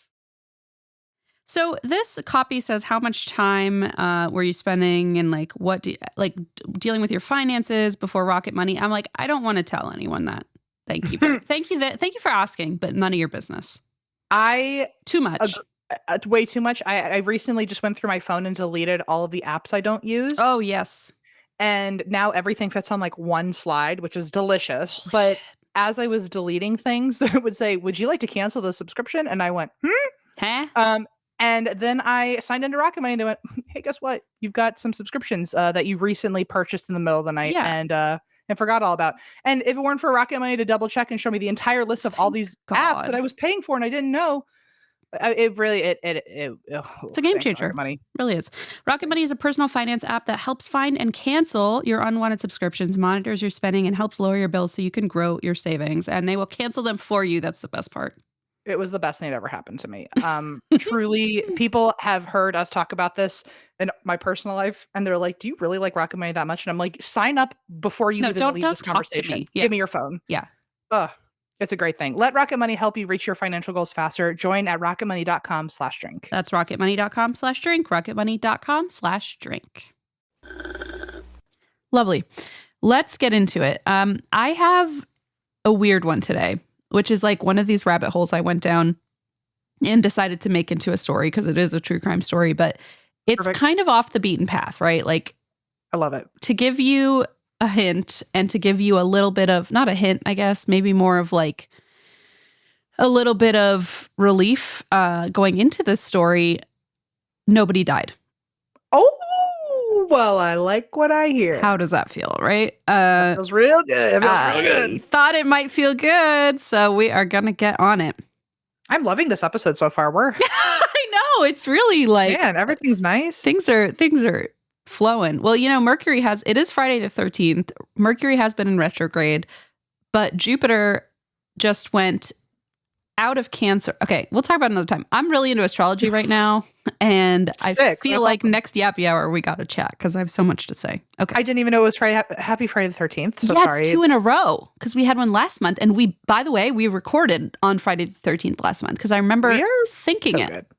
We're like, whoa. We're like really good at our job. I feel like we should have celebrated and we did not.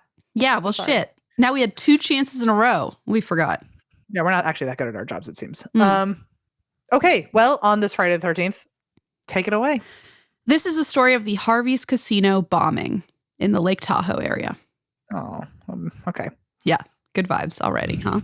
Yeah, I was expecting to be in a different space. Why aren't you excited? So, speaking of Coeur d'Alene, we're going back to 1980, and we're where everyone who enjoys it was bored. Reagan was a sparkle in the American dream. No. Okay. On August 27th, 1980, a white Dodge delivery van bearing a small bumper sticker that read, "Do not disturb the..." By the way, I had to go digging for this kind of information, okay? I listened to a lot of podcasts on this, and I was like, there has to be more about the actual heist or whatever you want to call it. There has to be more detail. I can't just have, like, they pulled up in a car. I want to know the details, and I found them.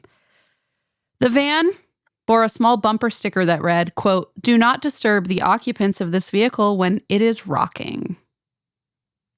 Which, by the way, like, there are catchier ways to say that. That feels like it wanted my brain to pause, so I had to think about it longer. Yeah, it feels like it's a sign like it's been 0 days since someone got hurt, but they tried to make it like sexy. And it's like, do not disturb the occupants while the vehicle is rocking is not quite as sexy as I think you're trying to say. Does it just mean that like they're like headbanging in the No, it means sexy time. I think like if the beds are rocking, don't come knocking. That's the catchy way. I think maybe in 1980, maybe they hadn't come up with like the axiom yet. It was in beta. They hadn't. It was in beta. They were trying to be classy. I don't know. So this van, very professional, right? Drove from South Lake Tahoe into State Line, Nevada. Hey, girl. 3 men wearing blue workers' coveralls parked the vehicle and got out. They unloaded a massive desk-sized metal device that had been wrapped in a cloth featuring a crude hand-painted IBM logo on the side. God, so you can just tell that they... This is why I needed the details. Like, what the fuck? I can't believe that's not the headline. Right? It's like Someone clearly faking the IBM logo with their Absurd. weird graffiti. In 1980, like, please, they just had Sharpies and they were like, or an Expo marker. And they're like, well, this will work. I was going to say an Expo marker or a vis-a-vis. And Oh my God, a vis-a-vis. vis-a-vis pens. And like the squiggles, like the white lines through it because you can't ever. Oh, yeah. Like the squeakies. And it's like, and it's, and then you got your fingerprint in it by accident. It's like, shit. 100%. And so these fucking guys wheel this device, which appeared to be a copy maker from the outside. They wheel this device through a side entrance of Harvey's Resort Hotel onto a service elevator and then took it to the second floor. Now, let me tell you a little bit about Harvey's Resort Hotel. Okay. This is some info I found from a Lake Tahoe historian named David Antonucci, who wrote a book about Lake Tahoe. And here's what he had to say about Harvey's Resort Hotel. He explained it as originally known as Harvey's Wagon Wheel Saloon and Gambling Hall. Oh, sick. That sounds fun. Very cool. If that were in Boise, that's where I would be heading. Should have stuck with the original name. I agree. I think it's way cooler. But anyway, Harvey's Wagon Wheel Saloon and Gambling Hall. It was founded in 1944 by a man named Harvey Gross. And he was, I just kept this in because I thought it was weird. He was a wholesale meat butcher from Sacramento, California. He was originally in the Lake Tahoe area just selling meat, just walking around selling meat. That feels like something a man named Harvey Gross does. Doesn't it, though? And just like out of the blue, he thought, what'd be really cool is opening a casino. But it's a risky move because it was the 40s. I don't know. You don't know really what you're doing. But I feel like that was kind of common, though. I mean, think of like Bobby Mackey's. There was a slaughterhouse and it became like this like big. Good point. What is gambling that hall connection? bar. That's so weird. It feels like it was like, well, this is just farmland. Yeah. The only thing that's never died here I just are have animals. property, I guess. Yeah. And why not like make it a hotel? I don't know. Or a casino. Yeah. It's just weird. So anyway, he started this casino as a simple one-room log cabin on Highway 50 in State Line, Nevada, which is where our story takes place. Okay. At the time, Gross and his competitor, William F. Harrah, who opened Harrah's Casino across the street, which is pretty famous, I believe. Oh, yeah. They were taking a massive risk opening these businesses, betting that because Lake Tahoe, especially back then, was like pretty out there, right? It's like remote, like you have to travel there. And so they were kind of having to bet that the harsh weather and the remote location wouldn't deter tourists and gamblers from visiting. But they nailed it because over the next few decades, Harvey's and Harrah's both grew into very successful businesses. Harvey's specifically grew from a roadside cabin into South Lake Tahoe's first high-rise casino hotel tower. Holy shit. By the time of the 1980 bombing, it was a massive 11-story resort with nearly 200 hotel rooms, thousands of slot machines, and a huge array of table games. So just to give you context of what this place is, in the year 1980, it is bopping. Everyone's in the casino placing bets and drinking and smoking. These men wheel this copier in with the Expo IBM on the side. They head upstairs, place the device on some wooden blocks in a small nook near the telephone equipment exchange room. And then one of the men took a bunch of wooden toothpicks and jammed the keyholes in the surrounding doors to lock them, which I've never heard of that. I think it's just so that if you put the key in, there's something in the way. Yeah, that was a just to very jam it. specific. I was like, what a creative thing to bring with you, like a bunch of toothpicks. I wonder, if they're literally using random markers, it seems, to draw an IBM logo. I think he looked around his kitchen before they left and went, toothpicks. That ought to maybe be it. No, he probably had something in his tooth and was like, oh. This works pretty good, yeah. But yeah, it's a little bit random. But so he jammed the keyholes of the surrounding doors with wooden toothpicks and glue. And I'm like, all right, To sure. keep them in? Sure. Yeah, it's probably unnecessary. But Is he locking, are they also locking themselves in the room? they Like, are is it gonna be not. They are creating an exit point for themselves. So I believe that they left one exit route open and jammed the other doors shut. Okay. Next to the machine, they left a 3-page typewritten envelope. Well, 3-page typewritten letter in an envelope addressed to Harvey's management. It was on the floor beside the machine, and then they got back in the service elevator, drove away in their sexy van.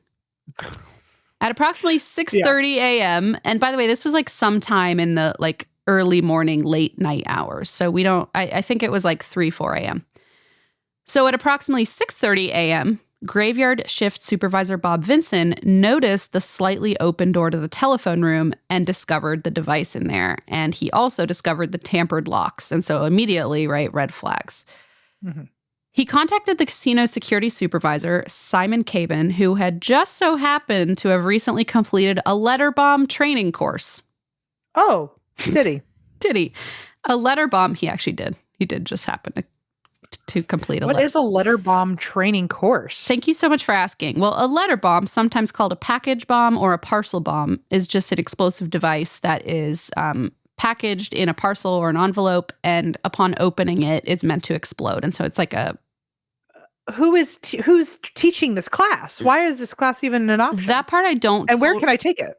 Right. And also, more importantly, do you have time in your schedule? I don't think so. There is... I think it's just because you're head of security at a casino that you would take a class like this, maybe. That did not click for me. Okay, yeah. And it's the 80s. I don't know. I think it's like we got Anthrax coming up in a few hot years. And, there's probably just the newest, like, I don't know. Maybe after the Unabomber, people started getting concerned. I'm not sure. That makes sense. I totally didn't think security and like right. Know about that. And the reason I brought that up is because he got there, the head of security, and he had just taken this like letter bomb course, and he sees this letter on the floor, right? And remember, it's 3 pages in an envelope, and it says Harvey's management, and he's like, he probably thought it was like a training exercise, honestly, because he sees this like thick envelope on the floor, and he's like, "Oh shit! Like I think that's a package bomb." I would wonder too. I'd be like, it's kind of eerie that's like, happening. You guys, right now. Are you pranking me? Can you imagine that? Like I just finished my like first aid class, and then all of a sudden the guy's like bleeding out on the floor. I know, right? Someone just dies in front of you, and you're like, "Uh oh, are you an actor? Yeah. Are you tricky? Did my coach set you up to this? Are you being tricky? Did I tell you about my final class? No.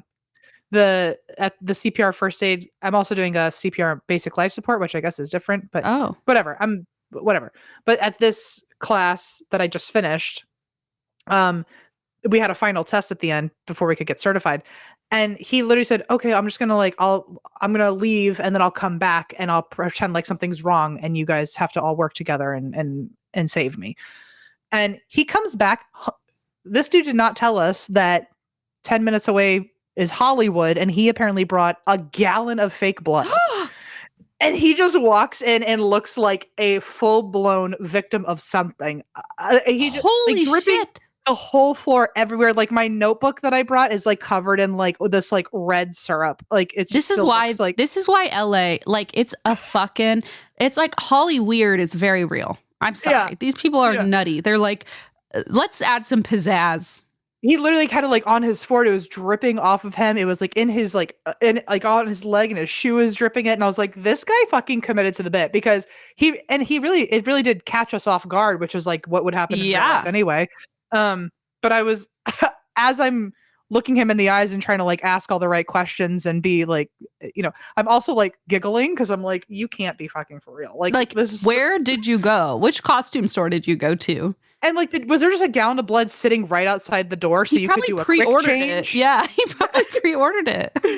I was very impressed. Sorry. So sorry. I forgot I was even telling a story. I was very invested in that. I know that's because of me. I'm sorry. No, I just was really invested in all the fake blood. Okay.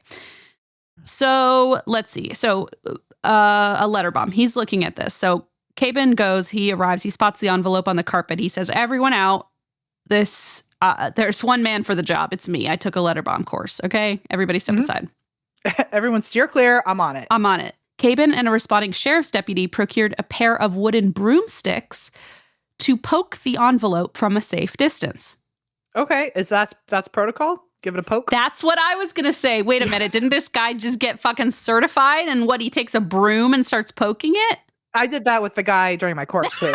You got a broom and You good? And he's like, you fail, actually. Well, because in every like Law and Order cop SWAT show where there's like they've accidentally like a bomb has gone off, and like if they step their foot off the landmine, it's right. think, let's not jostle this thing around. You're so on it. Exactly. 100%. You Watch should a have lot of been, SWAT you shows. should have been there. Okay. Cabin and a responding sheriff's deputy procured a pair of wooden broomsticks to poke the envelope from a safe distance. When the envelope failed to explode after being prodded, I guess safe distance. So I guess they were like, oh, we'll just poke it. And if it explodes, we'll be fine-ish. Or we'll be so dead so fast we won't even know if it didn't work. Weird, right? Like, I'm like, how did you find this to be a safe thing? Whatever. Yeah. What's a safe distance? I would imagine a mile is it's a broom distance. That's the only, like, how else could you say a safe distance if you're poking it with a broom? And that's not that far away, in my humble opinion. But again, I've not taken this course, so maybe I don't fucking know. So Cabin pokes it with a broom. It doesn't explode. He goes, oh, I guess it's safe to open. So he leans on the copier and he reads the first page of the letter, hands the second page to the deputy. As they read the text, the deputy points at the box and said, hey, that thing that you're leaning on is a bomb. I like how he okay. Imagine you're me. I'm just gonna use like my phone. It's using my phone, and I'm reading the note. I'm reading the note. Imagine then he goes. He's reading, and he goes. Yeah. And then what do you do? Like, because when you said the fingers on the thing and it's like, how do you even know whether to move? The fact that he's like leaning on it. He's leaning on it. I think his back. I think he was like reading it like this. Oh no. And then the guy goes, that's a bomb. Not only that, I mean, seriously. But like if he now gets off of it, he will have. He got off of it safely somehow, really somehow, by virtue of sheer luck, I think, because they read this letter. Not only is this fucking copy maker a bomb, but the letter instructed them that even if it gets tilted by 0.01, like moved by like 0.01 on the Richter scale, this thing is going to explode. And I want to say right now, this does not end up being a hoax. This is a very real bomb that is actually very strategically created to go off at the slightest tilt. I'm glad you said that because my first thought is like, this is clearly a hoax since fake. the guy leaned on it and then was able to get off of it. So then my next thought is this a faulty bomb? Like, I think it happened to be a dud. I think perhaps the tilting was not quite as like sensitive, right? As like maybe just leaning on it. But I think like if you were to like pick it up or if he like stubbed his toe on it. Yeah. If he like pushed it away or rolled it or something like that, because I'm going to read you part of the letter. It's a long ass letter. Like I said, 3 pages. I'm not going to read you the whole thing, but I'm going to read you part of it. It said, stern warning to the management and bomb squad. Do not move. Okay, again, imagine you're leaning on the copier. You just thought the letter was a bomb and you're so relieved that you're just going to lean back on this old copier and read the letter. I'm going to throw up. Like, this is insane. Awful. And like the fact that they thought this letter was the thing and they're like, phew, just a letter. And anyway. Do not move or tilt this bomb because the mechanism controlling the detonators in it will set it off at a movement of less than 0.01 of the open-end Richter scale. Don't try to flood or gas the bomb. There is a float switch and an atmospheric pressure switch set at 26.00 to 33.00. Both are attached to detonators. Do not try to take it apart. First of all, my turn. I don't know why I did that. I'm so sorry. Psychologically, why are you warning people to not try things that will set the bomb off? Don't you want the bomb to go off? Like, you do not want the bomb to go off. I'm glad you asked. You do not want the bomb to go off because you want $3 million.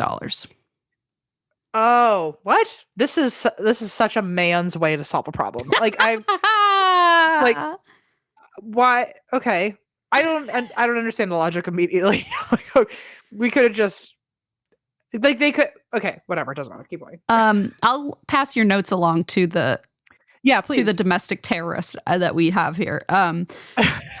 No, but for real, it's pretty nutty. So, in other words, the bomb is so sensitive that the slightest movement, either inside or outside, will cause it to explode. He went on to say, by the way, also it added here, I don't even know what the fuck this means, but it says the flathead screws are attached to triggers, and as much as 1/4 to 3/4 of a turn of the screw will trigger the bomb. So, I mean, everything on it is like wired. Yeah, that's what I think they meant too. There had to be a simpler way to do this. Like, you'd think so. I mean, if you're gonna rob me, like, I appreciate the theatrics. But remember, it's like, a casino. So this is like Oh. very like heisty. Yes. So and there- also a lot of people are there, which means like it's much more threatening It's a than like big, you're the only 3 people in this building that could get hurt. It's like you could kill everybody. and you need to take action like right now, you know? Exactly. Yeah. And then, but then what do they think's going to happen? They're going to get their $3 million and go, whew, thanks guys. Anyway, we'll go diffuse that for you now. I'll Like, tell no, you. you're going to jail. It's a Okay. 3-page letter, Em. They have very explicit instructions. They thought it through somehow, even though it feels like they didn't think this through. They didn't think it through. They thought it through. Exactly. They thought it through so thoroughly and so pointedly that they didn't look outside and say, oh, wait, this isn't going to work. I need you to hear me. I need you to hear me really clearly. And I need you to get close to the camera because I need to know that you're hearing me. I fucking love this episode. This is such a good story. This is such a good story. And I'm not okay. even drinking. What's happening? Okay. Okay. I'll shut the fuck up now. No. You're good. It's a very short story anyway. So that's the good story. That's the good news. I mean, so they continued, this is the letter. This bomb can never be dismantled or disarmed without causing an explosion, not even by the creator. Oh, so what? So now it just sits there on display for the rest of time? It is our advice to cordon off a minimum of 1,200 feet radius and remove all people from that area. So first and foremost, authorities initiated a full evacuation before they even looked into this, like whether this was a hoax or not, because I of feel like course, you have read to. the first paragraph and you're like, time to go. Yeah, there was a one woman who was like, I was in the shower. I'm like, oh, yeah, this is a nightmare. But they basically evacuate approximately 600 hotel guests and employees into the streets of Lake Tahoe and people are of State Line, Nevada. And people are out there like, what's going on? You know, of course, now the news are like, ooh, what's happening over there? And people are getting interested and it's becoming a spectacle. It turns out this bomb, as they looked into it, they, of course, got a bomb squad involved. The bomb was constructed from solid steel plates, contained nearly 1,000 pounds of stolen dynamite, and featured 8 separate anti-tampering mechanisms, including a kinetic tilt sensor, an atmospheric pressure switch, and booby-trapped casing screws, like the ones we just mentioned. According to the FBI's website, after 39 years, it remains one of the most unique improvised explosive devices the Bureau has ever come across. Wow. Okay. Well, then I guess hats off to these people for He's like making a mastermind engineer. Let's just give him that one credit, that one singular credit. He's also a Nazi, but you know. Oh, okay. Yeah, he literally served in the Luftwaffe, allegedly, is what he tells people. But we'll get to it. Well, I could see why he was useful to them with his weird evil mastermind. Good point. Very good point. With his weird like attempt at a James Bond style heist. Yeah. Trying to make Ocean's 11 real, but for evil. Yeah, but it's just Ocean's 3 and it doesn't really kind of work, you know? That's just kind of sad. So the extortion letter, oh, and by the way, one of the toggles was a dummy switch meant to confuse investigators. Like they literally had rigged it so that like you couldn't even remotely fuck with it without fear of setting it off. Maybe too soon, but like imagine one day this being an escape room. Oh, interesting. You know, like, there's got to be an escape room where like you're trying to defuse ticking a bomb. I think, but it's like every single thing leads to a different puzzle. I think I've done one of those where there's like a bomb on board or something. I don't know. Maybe that's a little too. I know it's a little like it's a little much for unfortunately. But still, I'm like if he used his power for good, he could have been an incredible magician. For good being like an escape room, he would have never made it $3 million though, Em. So I don't know about. It's sort of the path of virtue, or like let's balls to the wall. He should have just used it for his art. That's all I'm saying. I agree. I mean, I agree, and I say the same thing about a lot of these really bad men. But you know, what can you do? So the extortion letter demanded $3 million in unmarked $100 bills, warning that the bomb could detonate with a movement of less than 0.01 on the Richter scale. Mm-hmm. The ransom instructions required a helicopter pilot to drop the money at a designated location, warning the pilot, do not try to be a hero. Arlington is full of them, and they can't even smell the flowers. I don't think that's a thing. What, Zach Baggins write this? Yeah, right? Okay. That's the closest to any real explanation, because I Googled it and the internet was like, are you learning English? Stop and smell the roses. And I was like, I know that. Okay. I know that already. But they can't even smell the flowers. I don't know what that means. Again, this guy was a Nazi, so probably. Well, maybe it was, I mean, not to be like so on the nose here, but maybe it was like broken English that he was translating from German. Right. Like maybe it's like a thing I don't know in German, like an idiom in German or something. Yeah. Like smell the roses, smell the flowers. And it was just like just off and being translated. I don't know. So meanwhile, the mystery bomb makers drove up Highway 50 to wait for the helicopter at a drop site near Ice House Road. But guess what? These three fellows forgot to bring the battery for their strobe light that was supposed to alert the helicopter where to go. Good. Great. They attempted to steal a car battery from a Volkswagen, and that didn't work. So they went to a Shell station in Placerville and asked for a car battery. And the guy, this is another one of these, like, just, you can't make this shit up. The guy looks outside, sees their car and goes, oh no, you're actually going to want one of these. And they're like, no, we want that battery. And he's like, no, but I see your car right there. You're actually going to want one of these batteries. And they were like, give us the fucking battery. He's trying to be helpful. He's literally trying. Listen, man, you don't know what we're up to. We're up to no good. So finally, they convinced him to like sell them that battery. And the guy's like, okay. He's like, fine, be stupid. You're going to be crawling back here. Back in my day, you would have listened to your elders. Yeah. So they just get the different type of battery. But by the time they returned to the drop site, it was too late. The FBI pilot and his friend that he had in the back had flown over a couple times. They saw no strobe light. They were going to run out of gas. And they were like, well, fuck this guy. I guess he's punking us. Little did they know they were out buying a battery at a Shell station. So I recently had late Christmas with my mom, and I have been complaining to her about how I know what this is about. I don't know what's been going on, but I guess my 30s are just gonna kick me right in the teeth because I've been losing some hair, and I complained to my mom, and she went, that simply cannot happen in this house. For Christmas, she sent me like so much Neutrafol, unaware that we work with them. She then went, could I have that back?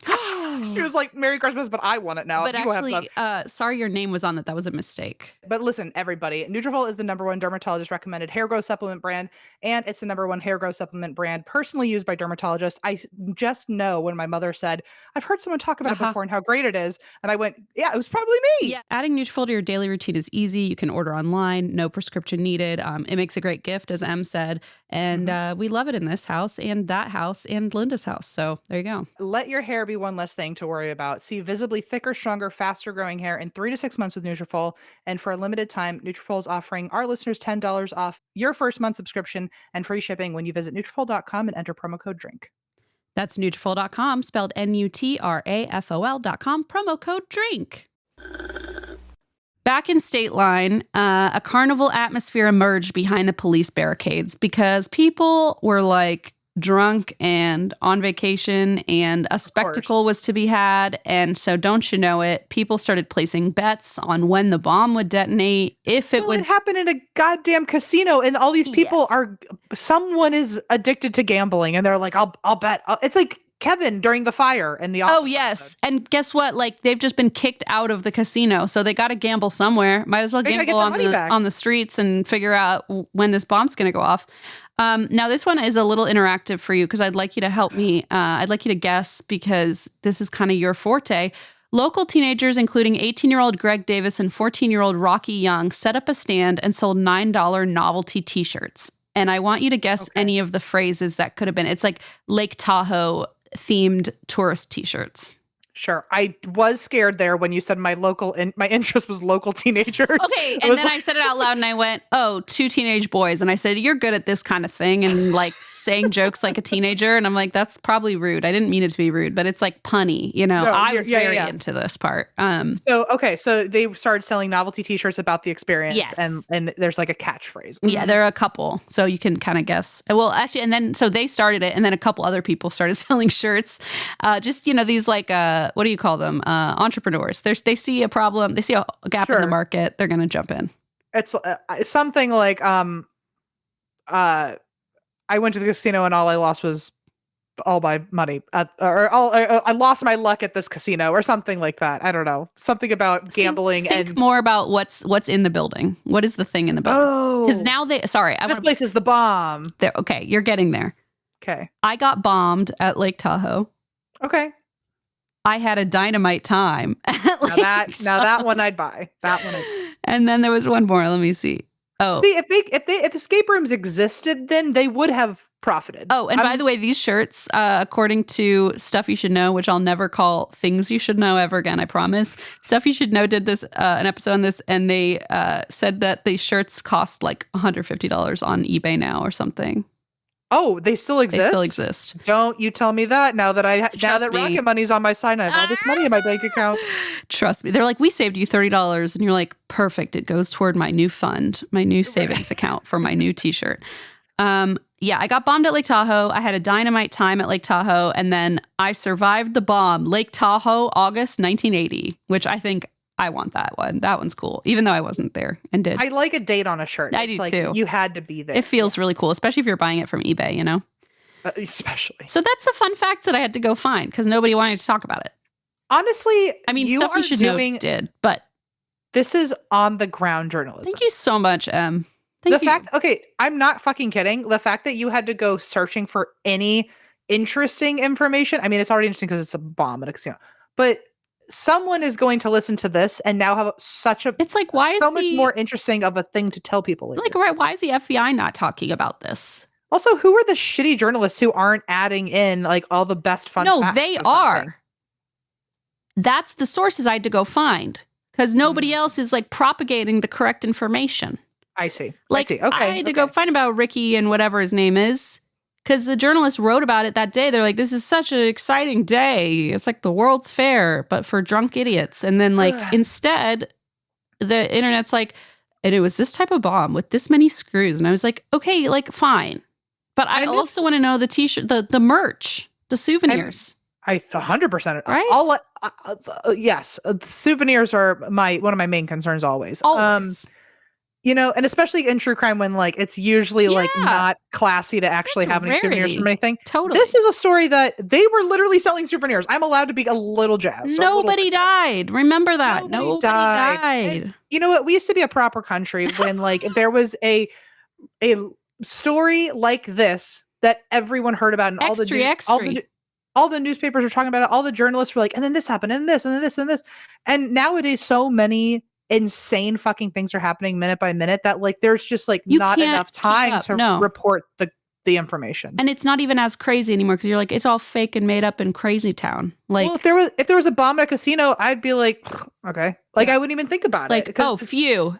At least it's just a bomb at a casino, not in a fucking preschool. Like, what the fuck? You know, it's like you can't win nowadays. You're right. This is back when we could all rally together no matter where we lived and all hear about that one crazy bomb in that copy printer in that casino over in Vegas. Did you hear about that? And everyone's talking about it. Oh, Sandra got a t-shirt even though she wasn't there, the lying bitch. I saw the date. I know she was at the office. Yeah. I didn't get her vacation signed off. Okay. Here we go. So they're selling t-shirts. People on the side of the road are just like drunk and disorderly. By the way, everyone's like really upset about that. And I, like at the time, and I'm like, fucking let people just be whatever. People need an outlet. I don't know. People were like, it's so disrespectful. And I'm like, nobody died. Nobody died. And even in the moments where everyone thought someone was going to die and it should have freaked everyone out. I can't speak to this, but like people were hammered probably. Oh, like, yeah. Like you're in Vegas on vacation at a casino. Like someone is not in their right mind in the And moment. like a once in a lifetime thing is unfolding, right? And you're with like, presumably your friends or your whoever, and you're at least going to be gawking. I mean, let's not forget. sure. I think about it like once a month. The fucking Kentucky Mammoth Cave where someone was stuck in there and everyone above them started throwing a watch party. Thinking about that and selling merch. And he died. And one person died, but that was still like that one person underground was horrified and everyone was just up there going, woo, hopefully we see ya. Yeah. I can't wait to tell Aunt Margaret about this. It's like, what the fuck?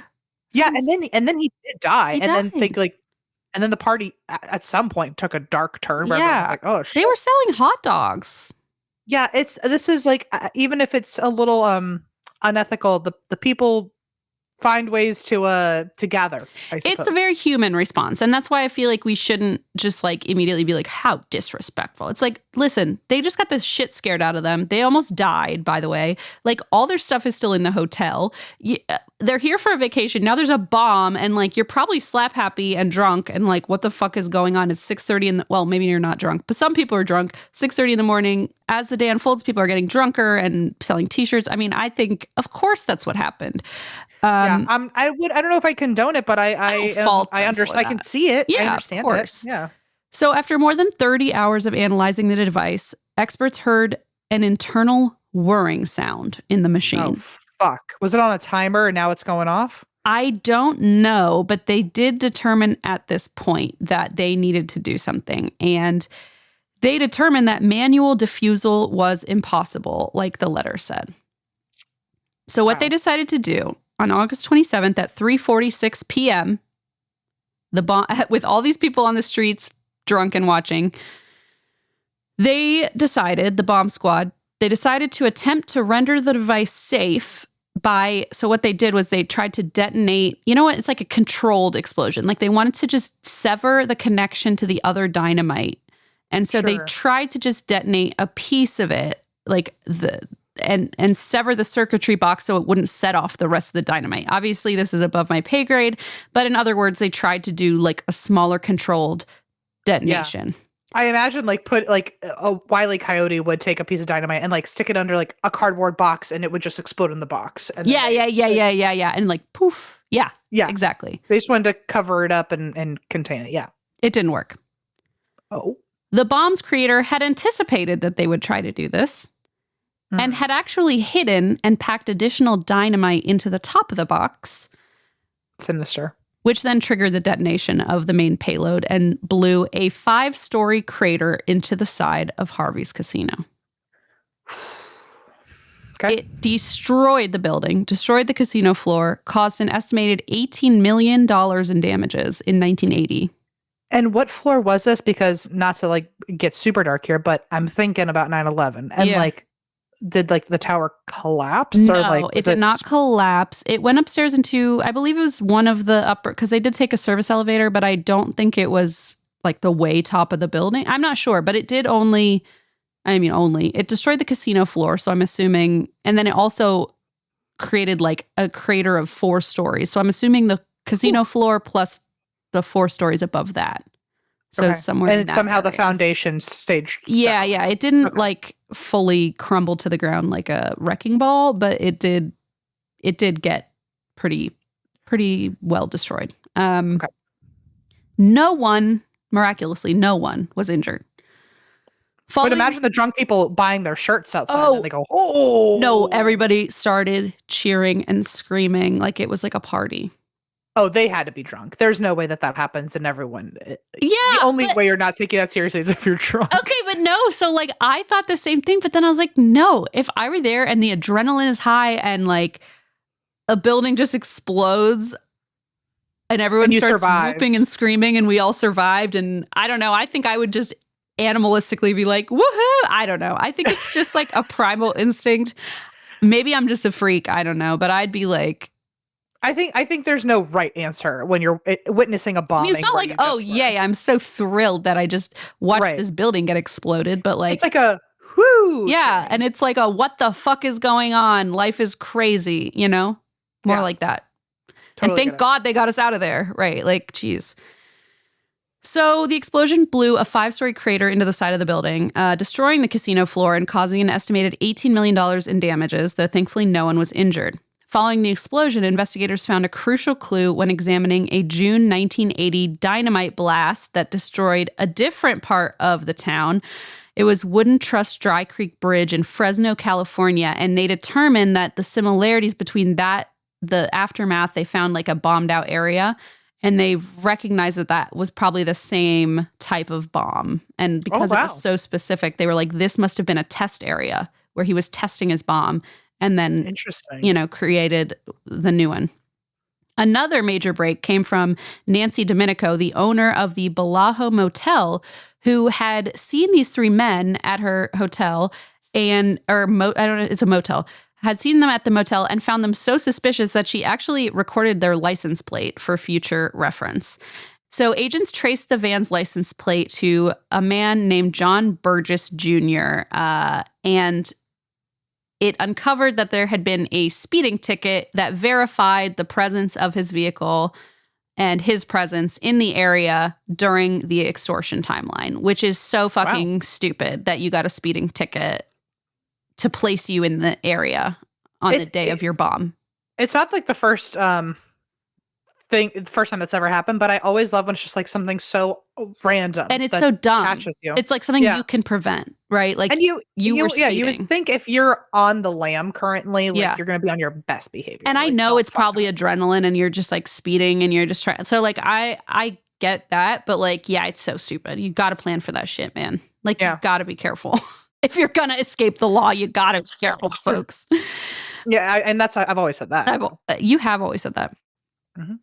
So what a dumbass. But so they go to John Burgess Sr., which is the father who had been connected to this address as well, and ask him about it. And he goes, "Oh, I don't know. That's my son's car." So like immediately throws his son under the bus.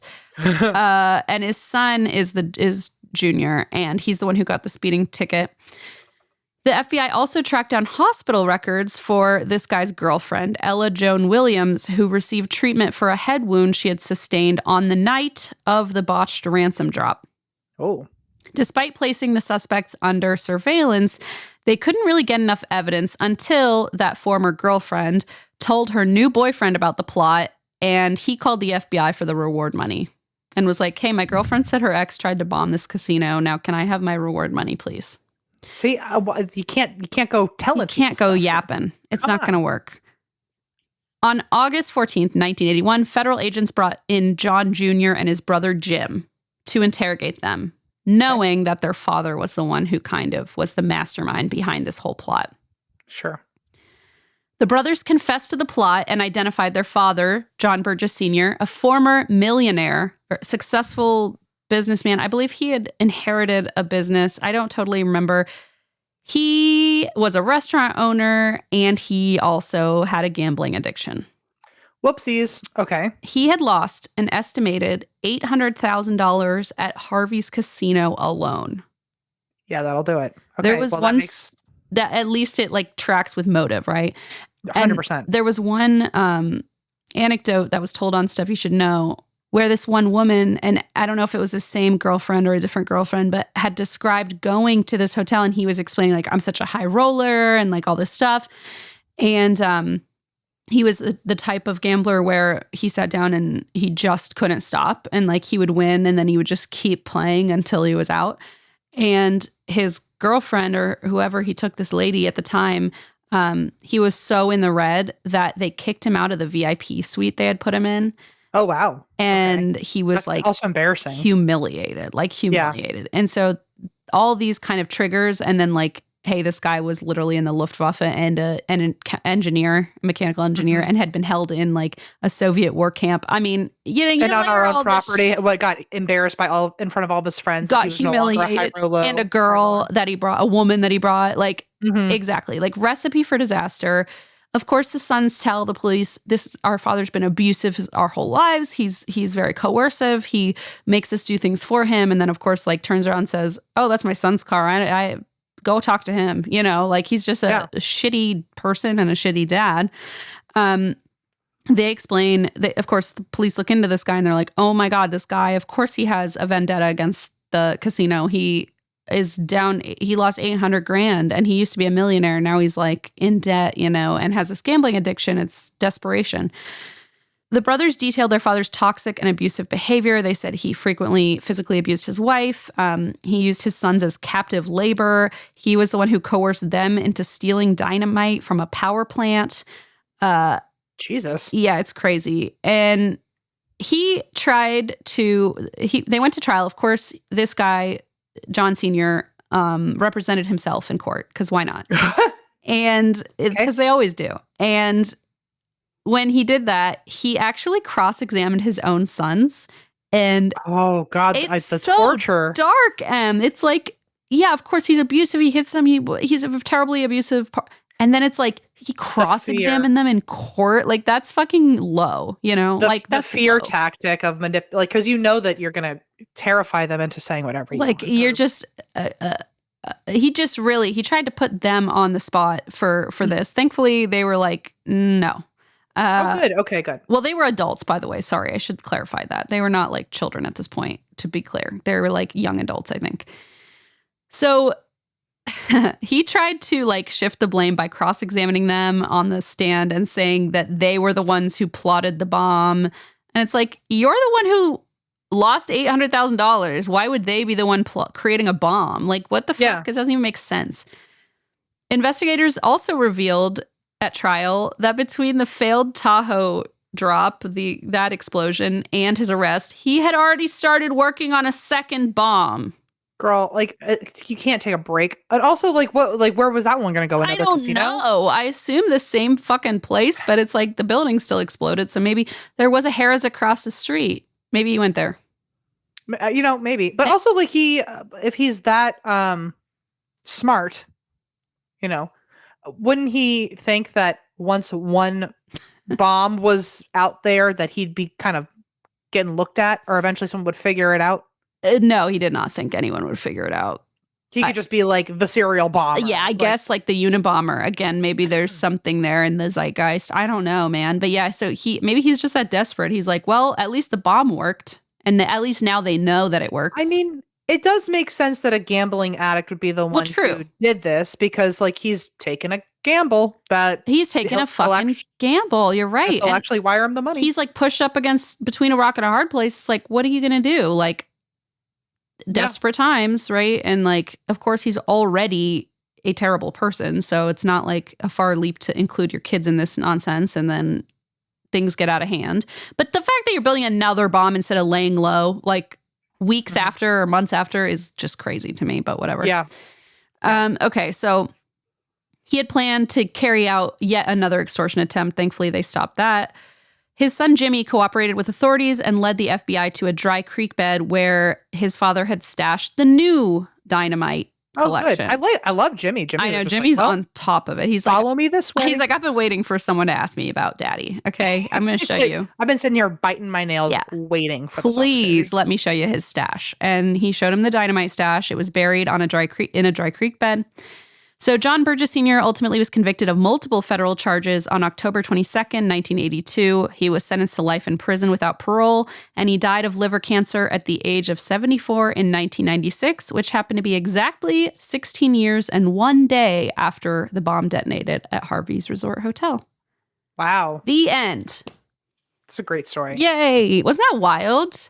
Yeah, that's super wild. That adrenaline spiking. Yeah, like the ticking time bomb, literally, I mean, they hear a whirring mechanism and yeah, sounds like a Criminal Minds or a not what is CSI or something. I don't know. Any of them. I mean, I could see any of them doing the like leaning on a copier, and then like Mariska is like back up slowly. Oh my God. Or like, don't move. Don't fucking move. Now you're just stuck here. Yeah. That's terrifying. That's terrifying. I'll call Mariska. She'll do it. Do you remember that episode that haunts me for the rest of my life? I think it was either House or ER, where like a thing went through these two people, a pole went through those two people. I will literally never recover from that, and like, it haunts me regularly, all the time. Why would you do I can't help it. I'm sorry.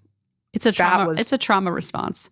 To wrangle everyone else in the room into it is my. I'm like, hey, remember that? Oh my God. Join me, won't you? As I get older, I sound more and more like my mother and her mother before her, because when I hear something like I'm reminded of that visual, I just go, oh. Yeah. Oh yeah. I do it all the time. And I'm like, oh shit, no. And I'm like, oh no, I'm my dad. Oh shit. Before we go, I'd like to end on, I hope a high note, but you had something to say to me earlier about Olive Garden, and then we glazed over that. Oh my God, you're right. I totally did. I went to Rainforest Cafe for the first time. At Disney. And it was so fun. You're welcome. I know. Thank you. I know. Great time. Welcome to the fold. We had a great time, and like, oh my God, Leona and I wandered around, and I took a little video, and I went in the gift shop, and like it was raining, and I had some like fried shrimp. And imagine it's the 90s and you're 4. Well, like so that, I did, because I did imagine that, because I was imagining did you see the that. thunderstorm? Hell yeah. And Leona, like, we were like, don't worry, it's not real. And then she plugged her ears, and then she took them off, and she's like, it's not even that scary. And we were like, yay. Well, you know what? I think it's because a bunch of 4-year-olds I were think getting they scared toned it because way down. it used to be like you couldn't speak through it. Like it was loud. I will and say the lightning was everywhere. super dark. Like it was a little alarming because the lights just all went out and then it was like flash, and so it was like a little alarming, but she No, was it used to be horrifying. we also like talked both of we talked to her and her cousin. We were like, it's just pretend it's gonna, and so they were like very prepared for the Cool. monsoon. But yeah, we had a wonderful time. And I'm it so was glad. Yeah, it was great. It was great. And when you said Olive Garden, I was like, wait, I have a fast casual, or not fast casual, a family style casual, whatever the fuck you want to call it, theme restaurant also that I went to. But you went to Olive Garden, which I is did. We were something talking I about that. miss. We were talking about that before we recorded that I said like, oh, I have acid reflux from Olive Garden today. And then you said, I have to talk about it. And I went, said, okay. I have to tell you something later when the camera's on. Did you see the bar stools that look like animal butts with the tails? Oh my God. If can't only breathe. I had the patience to wait for people to stand up so I could take pictures on those. But And you know what really grinds my goddamn gears? you tell me. I know I've told you this before, but there's only one Rainforest Cafe in the world that also is a water ride. You know about this? No. No? Oh, okay. So last time we had a show in Texas, it's in Grapevine, Texas. I think it's somewhere that's like not a city we went to. It's like an hour away. But as soon as I remembered it was there, I got in my rental car and I folded. Like I was, but it's a Rainforest Cafe, and next to the bathrooms there's just like little tunnel, and you go down the tunnel, and all of a sudden there's a literal water, like theme, like an amusement ride, like an attraction. And I have a video. I'll actually like, post is it that like too. a log ride, or is it like you have a bathing suit? Like you're sitting in like, you don't get wet, but you're in like a river ride where you're sitting in one of those. It's essentially like the log flume rides at the amusement park, but it's a circle, and like you're all sitting in a circle together. Oh my God, I love those. And you go through like, you see the giraffes and the monkeys and the elephants, and there's music playing. Wait, and now that's fun. Oh, I'm like, why is there only one of these? No, And that they have to do at all of them. The thing that grinds my fucking gears here. Listen closely, everybody, especially anyone at Rainforest Cafe Water Park specific corporate. Not a goddamn shirt. Not a pin, not a button. Sorry, nothing I that woke says, you up. Oh no. Nothing that says I rode the world's only Rainforest Cafe water ride. Hey, I have one thing to say to you. Sick. Someone make it, please. Be the change you wish to see in the world. You have a Cricut machine and an Etsy account. That's right. I don't know what we're doing here. But I didn't survive the ride. I really hope. If someone makes me sure, it's called stolen valor. If I do it, I survived. Actually, I'll make you one. I'll make you a shirt. I'll look up the date that I did so that you can put a date on the shirt. Oh my God! I'll write like August 1980. I'll say I got bombed at the Rainforest Cafe. Wait a minute. I'll find the video and I'll put it in our group chat so that way we can put that out for everybody, because of course I filmed it, and thank God. I think I'm the only person on earth who was jazzed about it, because I went down there. I was the only person on the ride, by the way. That's crazy. And the person who like was running the ride, she could tell I was like a little too excited about this, and she let me do the ride like 5 times. Oh hell yeah! And I didn't see a single soul the entire time. It was just me in a rainforest in the river. I mean, it's like great, but also like, what the hell, people? They're going to close it if nobody's doing it. I was like, there are children in this restaurant. Why isn't anyone doing this right now? Because if you're going to pay for that, it's probably expensive to have that. It was like $1. No, dude. I mean, but yeah. So like to have this running, like it's an expense for the restaurant. Like, come on, people. Yeah. I don't know what was going on. The whole thing felt like a fever dream. And then also when I was writing it, like one of the times I looked up at the ceiling, which I should have not done, because then I just remembered I was like in a warehouse. I was like, oh. There's just like dust hanging from those rafters everywhere. Oh, can I tell you a secret? Because my brother doesn't listen to this podcast. Tell me. So don't tell him, everybody, but there is a ride at Kings Island that I'm sure I've talked about called Boo Blasters growing up, and it was like the Scooby-Doo one. The Scooby-Doo one, because we both had Paramount, or right? We both have Paramount. You had Kings Island, I had Kings Dominion. That's right. Yeah, they were both Paramount. Yeah. And so it was our favorite ride. We loved it. And they just closed it, and they're auctioning off all the pieces.